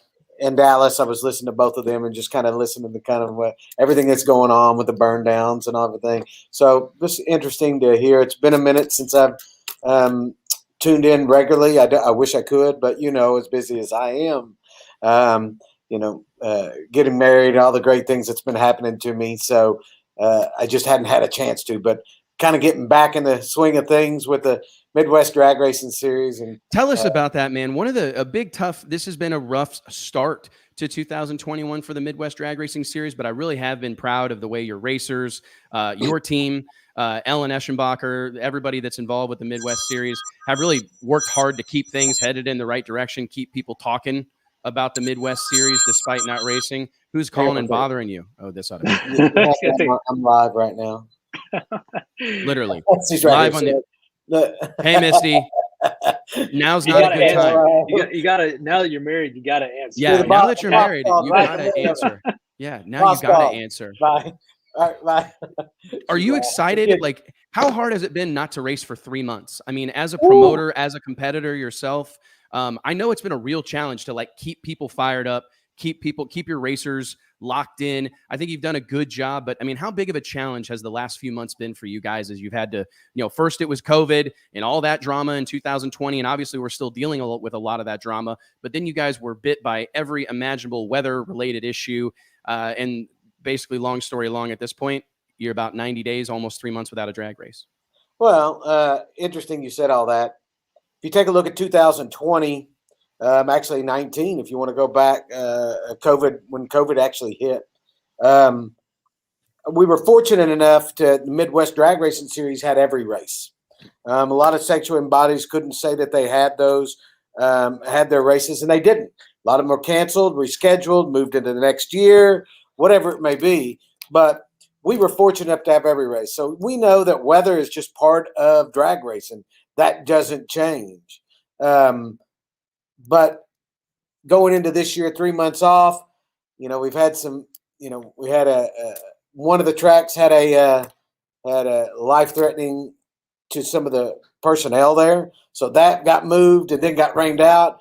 But what's cool is, even though we've missed 1-2 races now of the 4 that we should have already had, one of them is a double race in Tulsa, which means I get to run for double the purse, double everything. So one of those will be made up at the end of the year at the Throwdown in T-Town. Everybody knows about that race. I think it's our 30th anniversary of that. And what better way to do than a double race and close out that part of the the year there. And then obviously back to your home state now, your new home state, Texas and Ferris at Extreme Raceway Park.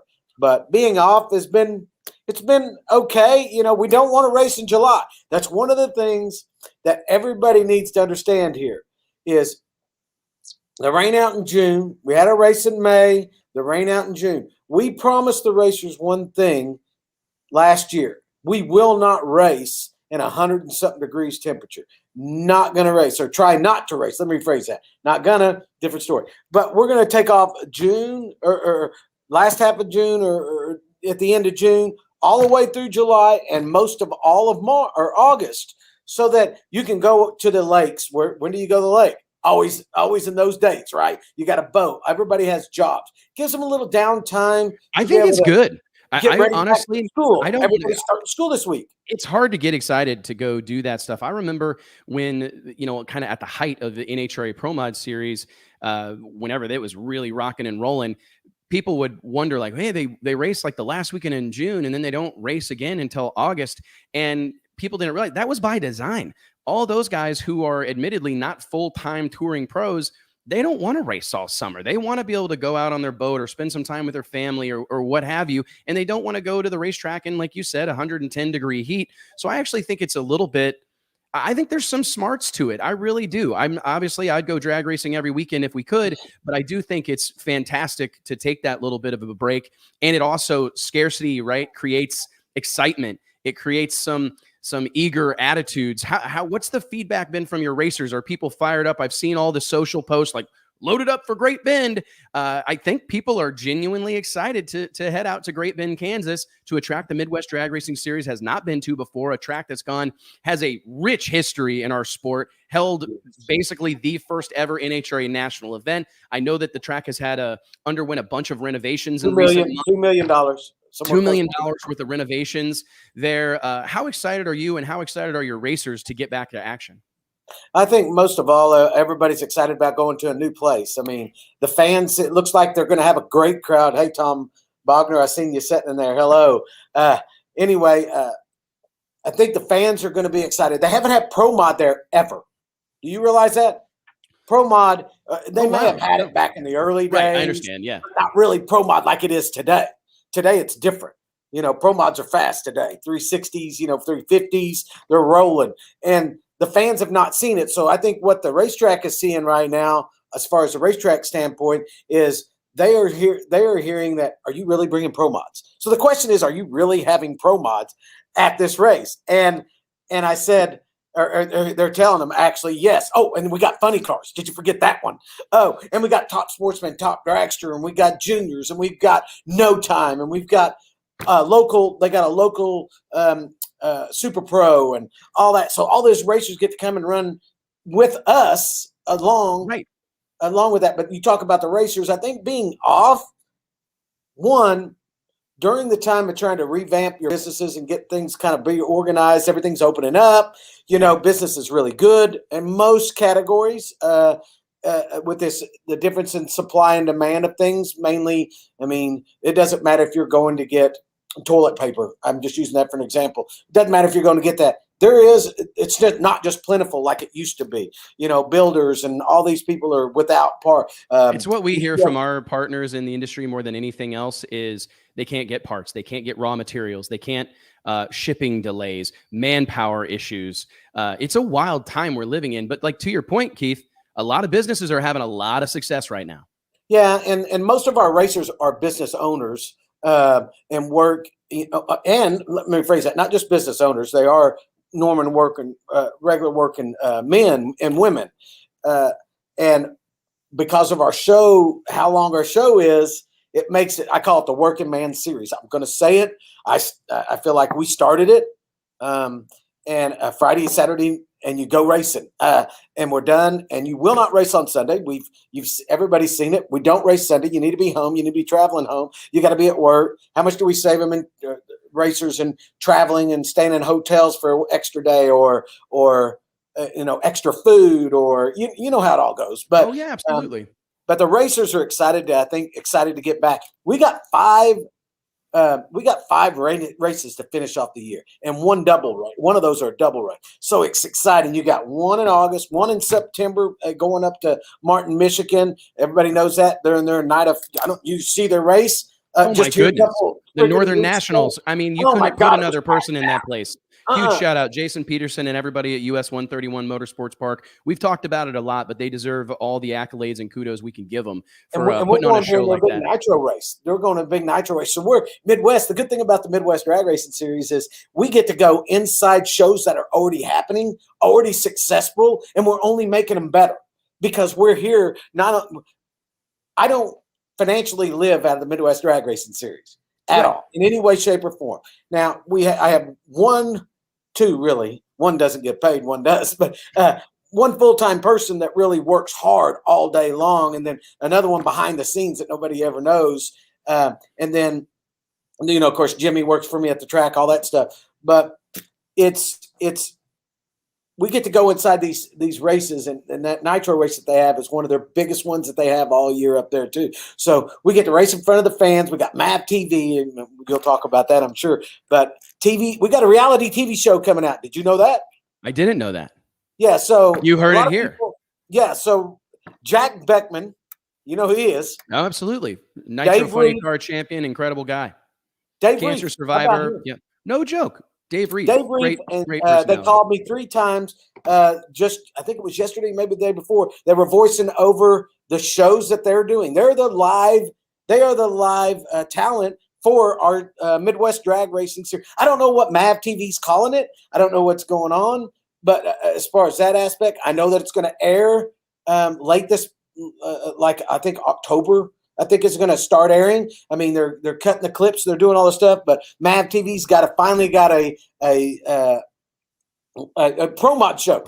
Pro mods deserve to be seen, and I think the problem is no different. Go back to what Justin had said. It's all about the people, right? It's all about the fans, and to be able to put pro mod on a platform as Discovery, and I co-own Tulsa Raceway Park with Todd Martin, and we have a No Prep Kings race. Y'all can talk about it. They're all my friends. Every one of them. I've known them forever. I'll do anything for them. People can talk and say what they want to about No Prep racing, but I love it. I like it. They're good people. They work hard. They got a tune, just like we got a tune. They might not be as fast, but they still got a tune on different surfaces and things like that. But anyway, I could go on and on about all that. What do you think? I'm curious, how much has it meant to your racers and your sponsors, your television package? Because even without knowing all the details for the MAV TV deal, I know that I've been really impressed with the live production, the live streaming. I know that you kind of blew the doors off the whole deal early in the season when you rolled into Extreme Raceway Park there in Ferris, Texas, right down the road from us here in Fort Worth. And MAV TV shows up on the property with a gigantic semi-trailer, multi-camera production, really over-the-top deal. Yeah, you've been to the Chili Bowl. Everybody's been to the Chili Bowl. I don't know, probably know anyone on the planet that ain't been to the Chili Bowl here in Tulsa. And MAV TV, Lucas Oil, all of them have been a part of that deal, right? So to come on board to a small little drag racing series, I guess I know what you mean, humble, yeah. But to be able to provide a show to the fans. Now, guess what? These racers that are running with us, we don't know what's going to happen next year, because you never know. When the show comes out, all of a sudden, what happens? It may shoot to the roof, no different than No Prep Kings has shoot to the roof with the Discovery guys, right? No different than that. Maybe it changes the way we look at pro mod racing, top alcohol, drag or funny car racing, top sportsman, top dragster. All these people are getting highlighted in this big show, and it's going to be awesome to see. I don't know what they're going to say. We don't know. I don't know anything that's going on. I think that's typically how it works, man. That doesn't surprise me at all, Keith, to be honest. And I think it's a cool thing, and it's very good for the sport, because I think it's good for people to see. I think historically, and I really appreciate what Street Outlaws and the No Prep Kings whole movement has really represented for me personally, because I think there was a belief, a theory, I guess, if you will, that the only way to put fans in the stands, the only way to, really deliver an entertainment product in drag racing is with header flames, nitro, 300 miles per hour, blah, blah, blah, blah, blah. My argument has always been that with the right cast of characters, I think you could make a big wheel race pretty damn entertaining. I look at Street Outlaws, No Prep Kings, they're proof positive. They're the evidence of that it doesn't really matter what kind of car it is, that it's the characters, it's the stars, it's these big personalities. The cars are important, don't get me wrong, and you can't just glaze over it. But I do think it's great for these shows to come about and MAV TV to demonstrate to the masses that, like, hey, we look at Pro Mod, we look at this style of drag racing, top alcohol, funny car, top sportsman, top dragster. We look at this and we see a show. We see something that people want to see and will watch. And I just think that should make, I hope you, Keith, and all your racers are walking around with your chest puffed out a little bit, because there are some guys having meetings at MAV TV and Lucas Oil or wherever else saying, hey, this is the type of thing that we need to get behind. This has momentum. This is doing something. I have a question for you. Oh, great. In drag racing, who is the number one sponsor in drag racing over time? Go back to IHRA, go back as far as you want. Who is the number one sponsor? I would say Lucas Oil. I mean, or they're in the conversation. Absolutely. So they own drag racing, right? Yeah. But they own the dirt track world too, do they not? Absolutely. They own the dirt track world. But what they don't own is drag racing, which they put the most money into. So now they're going, hey, wait a second. Let's do some live streaming like we live stream all these the Chili Bowl, the local dirt track. They got a lot. I mean, they cover everything. What's those trucks that the flat go up the hills and all that crap? Yeah. I get mad about that stuff, to be honest with you. I thumb through the channels sometimes and I see cornhole competition on ESPN.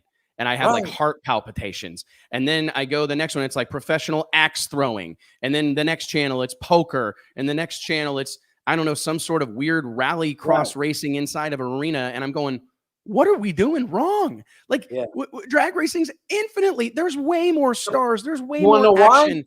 You want to know why? Because everybody wants to be politically correct on everything. So nobody wants to get behind the scenes and hear me cussing, which I don't do publicly. You know that when I do my live stuff online, I try to keep it very, very, and I got PG. Great sponsors. So PG rated, because I got kids that are following me and I do lead by example, I feel like. So, but there's going to be something probably hidden in one of the cars that it's going to catch all the reality of what really happens. Everybody thinks, oh, they're going down the racetrack. Oh, they went 365. They don't know what it took to go 365. They don't know who was arguing in the pits 30 minutes ago because someone left the oil filter off the dang car and the oil came out and they had to clean it before they got in the lanes. I mean, don't think that stuff doesn't happen. All that stuff is better. I mean, and this is funny. We actually had a little bit of a revelation, and this isn't like a total revelation. It's not the first time we've ever had this thought, but we were having our Drag Illustrated editorial meeting yesterday morning, and we were talking about some of the upcoming issues and some of the themes that we typically do.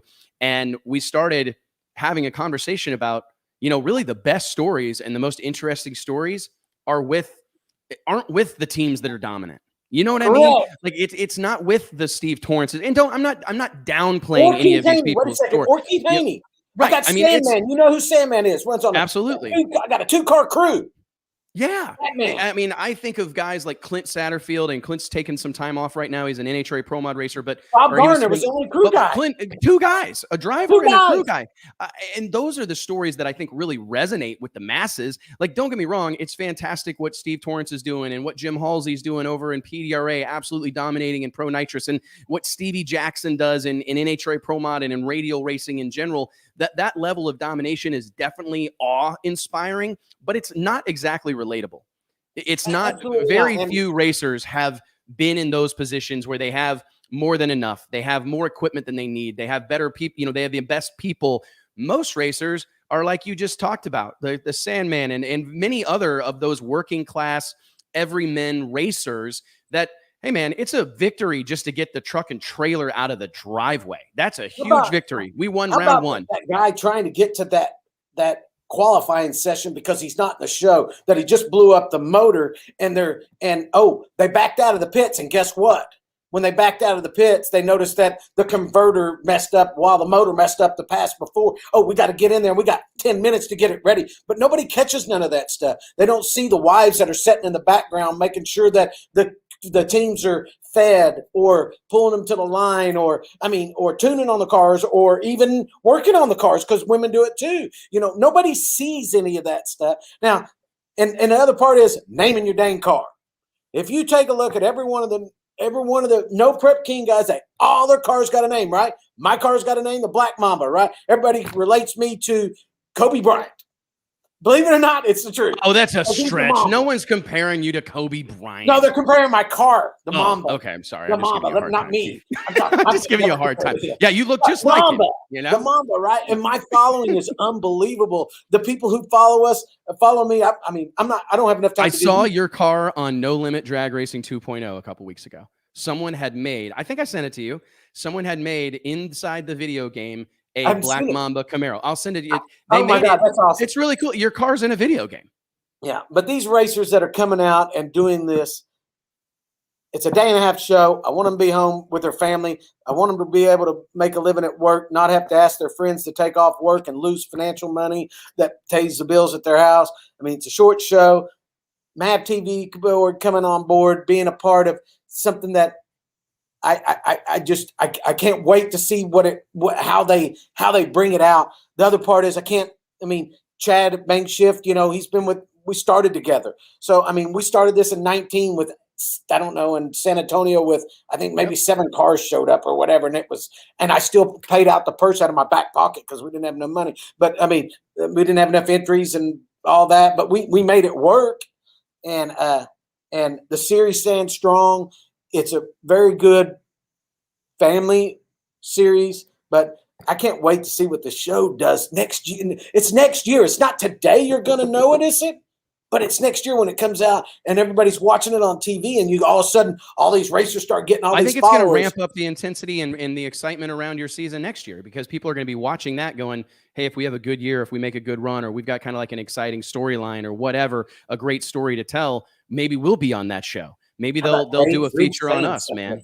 Well, so last thing before I let you go, how excited are you to head to Great Bend?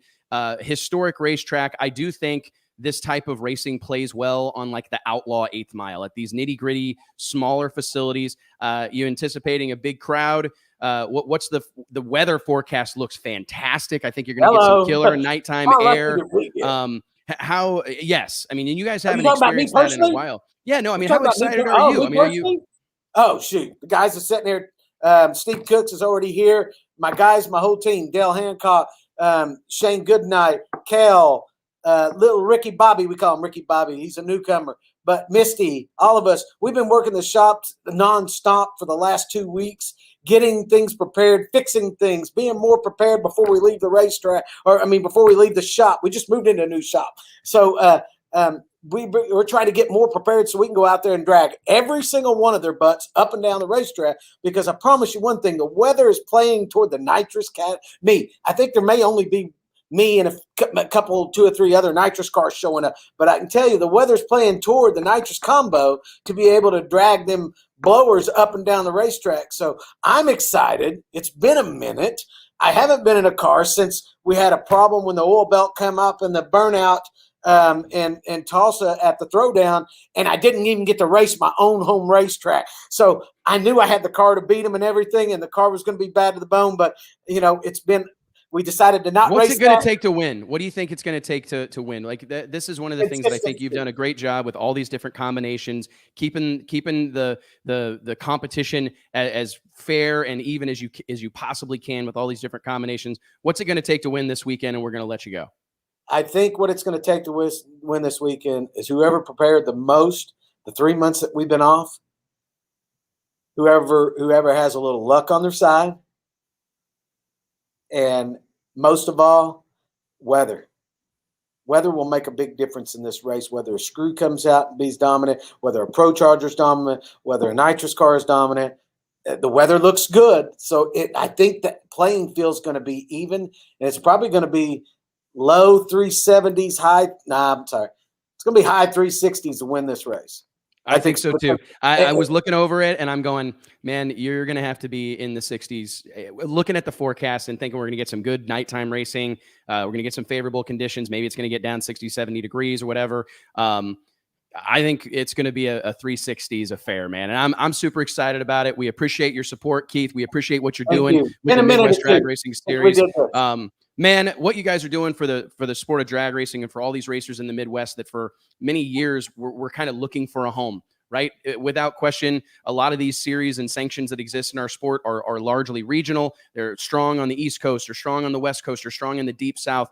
So to have a platform, or excuse me, a place to race like the Midwest Drag Racing Series, the Summit Racing Equipment Midwest Drag Racing Series presented by J&A Service, to have that kind of an opportunity, to have that sandbox, has been a real great thing for our sport and our industry. So thank you, Keith, and everybody else involved. Thank you we'll see to you in all a few the days, brother. Marketing partners, thank you for supporting Midwest Drag Racing Series and myself. We appreciate you. Thank you, Wes and DL. Y'all are great. See you all. Great, Ben. I'm going to drag everybody's butt. I can't wait, brother. Thanks a lot, man. We'll see you soon. Guys, we've been on the World Wide Web for 2 hours and 19 minutes. We said 2 hours. Man. Well, hey, we thought that was going to go a long time. I believe we're in a whole new era of this show. I think that we hit a different gear here. Keith was on the chip, wasn't he? Keith was right on the chip. Yeah, he's excited. He's pumped up. I haven't talked to Keith or heard from him in a while, and so you forget how enthusiastic he is. So good to see. Right. I mean, and I just think that I want to, my mission with this is just to, I want to see us continue to shine a light on these people and introduce our fan base and introduce other racers. That's one of the things about the show is it's not entirely fan centric. It's really hardcore. It's a lot of racers that I see in the comments, a lot of tuners, a lot of crew guys, a lot of really invested people. And I love to just have the opportunity to shine a light on these people, let people get to know them a little bit, have these kind of free flowing. I mean, I can prove I don't have any questions written down. You guys don't have any questions written down. We roll into this thing ready just to have a conversation. And I think it comes through really, really well. And I appreciate both of you guys and all you've done to help take this program to another level. What we were going to do a little bit of Q&A at the end, but we're completely out of time. Thank you guys again. What do you guys have any closing thoughts? I mean, we had great conversation with what was your highs and lows? Let's do highs and lows briefly as a great, oh my God. As a great close. My goodness. No, let's just do highs. What was, I mean, JT, we didn't get to see as much of you here today. Murder Tundra as normal. You were back on the ones and twos. Thank you for that. The show was super smooth today, and it was because Murder Tundra was clicking the buttons, not me, not Mike. Fantastic job, dude. What was the highlight of the show for you today? Man, I think just the contrast between the way Little Country does things and how Dallas does things. I mean, that's kind of neat to hear. You know, I mean, like no radios in the cars, you know, in the KB. Yeah, I mean, who else? I didn't know that. Yeah, you know, no and that's kind of crazy this day and age, right? You know. Yeah. And but those radios will screw you too, though. So I'm actually pretty darn cool, though, right? Yeah. I mean, you know, that surprised me, like genuinely surprised me. Yeah. And then Justin, you know, he just puts himself out there. I love it. You know, I love how hell, I'm a partier too. You know, I like. Are you? Yeah, really. You know, I like the stuff that he does. You know. And, dude, some of the stuff he posted on social, for the most part, there was a video relatively recently, and there was some. I mean, I'm sure they're whatever of age, whatever, but there was. Dancing in the cab of the truck and freaking, you know, like, I mean, I'm going, I hope my daughter never grows up. I'll post that stuff, but you know, then one of my buddies is calling me going, get that stuff down. My wife, do not tag me in that video. Do not tag me in that video. Stacy, you get the call. Oh, Stacy's used to it, man. Yeah, she has to be. She doesn't gave up. I think she already threw in the towel. She's like, whatever. JT, no, but it's cool. Murder gonna murder. And then Keith, I didn't know about the series coming out, which I think they said, what did they say? American Drag Racer is that Bogner said? Mm-hmm. Yeah. So that's gonna be really cool. We need more of it, man. I know that there's this whole group of people that just love to hate, right, the reality TV show stuff, and I get it. I totally understand it. I understand, and I really think that I want to kind of defend some of these guys because what it is it's rooted.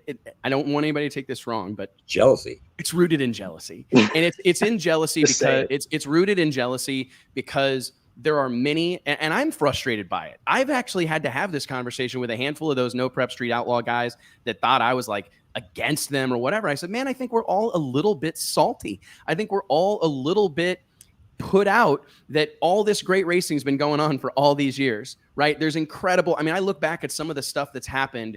I mean, just the National Muscle Car Association, all the killer stuff that happened there, you know, like Tony Christian and Pat Musi. And now, granted, a lot of that stuff was on TV, thank God. And I think that speak, that's really a driving force behind the status that those guys were able to achieve in our sport. But I look at, some of the glory days of NHRA Pro Stock, some of the glory days of NHRA Pro Mod, all the different stuff that's happened in Top Fuel and Funny Car and all these different storylines and larger than life figures. Look at the PDRA, the ADRL at its height, right? There was incredible competition there, a bunch of really wild and crazy characters. And I think we swoop into whatever year the Street Outlaws were dropped on us. And I think all of us were like taken back by the fact that, like, holy crap, like the biggest stars in our sport have like a flat black Nova with but it's a reminder, block Chevy in it. To me, right? It's a reminder. It's a checkup to what sells and what's popular and what's mainstream and what is going to go mainstream or reach these mainstream sponsors or companies. I don't know. It's probably not the most politically correct way to say it, but the best true racing is not what's on TV anymore. And what's on TV is not the true hardcore racing. It's like we're at a fork in the road, and the best hardcore, best racers in the world, these bracket racers that are racing for $500,000, PDRA racers, you name it, NHRA even. Like I was checking social media while we were doing the show, and there's obviously the whole beef going between Stevie and the Swanstrom and Duck, and everyone's competing as to who's the best and what's actual drag racing and what's the Pee Wee leagues or whatever. And Mike Murillo posted a photo contrasting the stands of an NHRA race. I think it was Bristol, the stands during an NHRA race and the stands during a No Prep Kings event, and saying, you tell me which one is the big leagues pictures, here. Though you're handpicking them. Well, and I mean, here's the deal. I think anybody who it illustrates my point, though, it does. We were kind of at a fork to where I looked back at those. I was watching those classic videos last night, watching the old Diamond P Productions, Dave McClellan, Steve Evans, and it's like that was all that there was. The entertainment, the drag racing, the show, that there was only one. And then now we have so many options. It's okay to have this kind of split. Not everyone has to follow the same path. It's just like what's happened in the rest of the world, where there's so many options, so many entertainment options, to where everything is so splintered. And I think that's just what we're seeing, and everyone's sort of trying to jockey. Maybe we should get Mike and Stevie on next week. Have them together on here. Absolutely. That'd be good, wouldn't it? I mean, I think we absolutely should, and I believe we'll go to work on that straight away. Somebody shoot Paige Coughlin a text and say that we need to make sure that we get Stevie Fast and Mike Murillo lined up for next Wednesday on the Wes Buck Show. I got to tell you guys, my big takeaway from today, I can't help but have a lot of like personal, like deep emotions when I hear someone like Justin Swanstrom say that, hey, like there's no platform, there's nowhere I would rather be than this.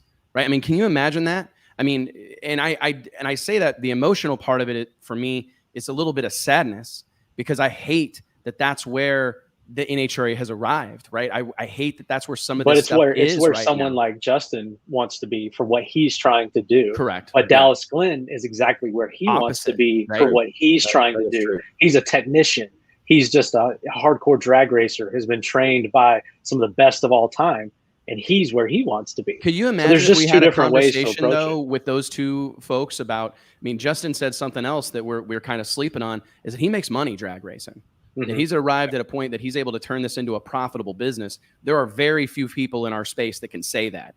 And now, granted, I'm not going to ask him for his tax returns or whatever. I'm not going to, try to make him prove it to me. But I do think with the amount of money that they're racing for over there, the amount of visibility they have over there, if I had to build a business in drag racing that revolved around owning a team or fielding a car, I don't think you could look anywhere else than where Little Country's racing, the No Prep Kings deal. We have, and I know that those things can kind of like be taken different ways, and everybody has their own personal opinion about it. But if you're really looking, our sport needs that. We need to be Dallas Glenn, people like Dallas Glenn, young, motivated, determined young racers.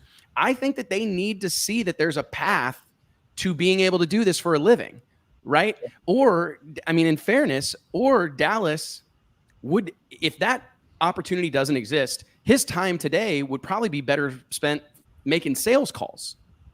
You know what I mean? So that he can get more money, so that he can afford to burn more of it going drag racing. And I want a future for the sport of drag racing where a young racer can aspire to do this for a living, or at least have it pay for itself. Bare minimum, have it pay for itself, have a hobby that supports itself. But that's just not the case for most of these folks. And I think it puts our sport in a precarious position. How do we get someone to get excited about this, or to go all in on it, or dedicate themselves to it indefinitely, if there's not some hope of being able to pull it off and be the next John Force, or be the next Shirley Muldowney, or be the next person that earns a living going drag race? How many hired gun drivers are there in the NHRA right now?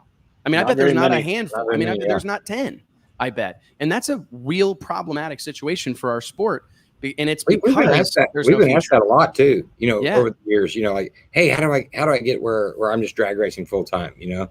Well, hell, there's a lot of people trying, you know, I mean, It really is, you know, so, you know, it's an uphill battle for sure. It's an interesting time, man. But I think, honestly, I truly believe, I don't know that these are not, this isn't necessarily an original thought, but I'm going to say it anyways. I believe we're living in the glory days of drag racing. I believe that these are the good old days. I don't think there has been a time, no matter the issues that exist, without question. We need to take a hard look at nitro racing, right? But NHRA Pro Mod, we didn't get to talk about that. Definitely facing some struggles here in 2021, and what I would say for the foreseeable future, for the next little while, there's going to be some issues in that category. So there's certainly room for improvement. But if you look top to bottom, left to right, whether it's the Midwest Drag Racing Series or Funny Car Chaos or all these independent events that we celebrated last week, Donald Long's race, no matter where you're at on radial racing, no matter what you think, Lights Out next spring will be a barn burner. I'm sure No Mercy 12 this fall will be a barn burner. Streetcar Takeover comes to mind, NMCA, NMRA, all these independent productions that are going on all around the country, these grudge races, these no prep shutdown races. It's incredible the amount of killer stuff that's going on in our sport right now. And for that, I'm forever grateful, man. Thank you guys for being a part of this. I do want to remind everybody, log on to dragillustrated.com/CCD if you'd like to join our email program. A great way to stay connected in the sport of drag racing. You can also log on to dragillustrated.com and subscribe to the Drag Illustrated magazine. I'm about out of oxygen, brother. Tune in next week, right? We gotta tease it a little bit. We've got a big one next week. We have a colossal show coming together for next Wednesday. I am very excited about it. So set your reminder now, make a note, jot it down on a cocktail napkin. Speaking of cocktails, I think it's about that time, guys. Thank you all so much for being a part of this. Click like, click share, help us spread the message. You don't know how much we appreciate it, and you don't know how big of a difference it makes for us. So thank you all. We look forward to seeing you at the drag races soon. Thanks, guys. Thank you. Thank you, Tom. This needed to be the Wes Buck Show presented by Lucas Oil, starting like Monday. I would get that deal done, Tom, before next Wednesday, because we got a big one coming down the pipe. We're burning this deal down. Thank you, guys. Talk to you in a bit.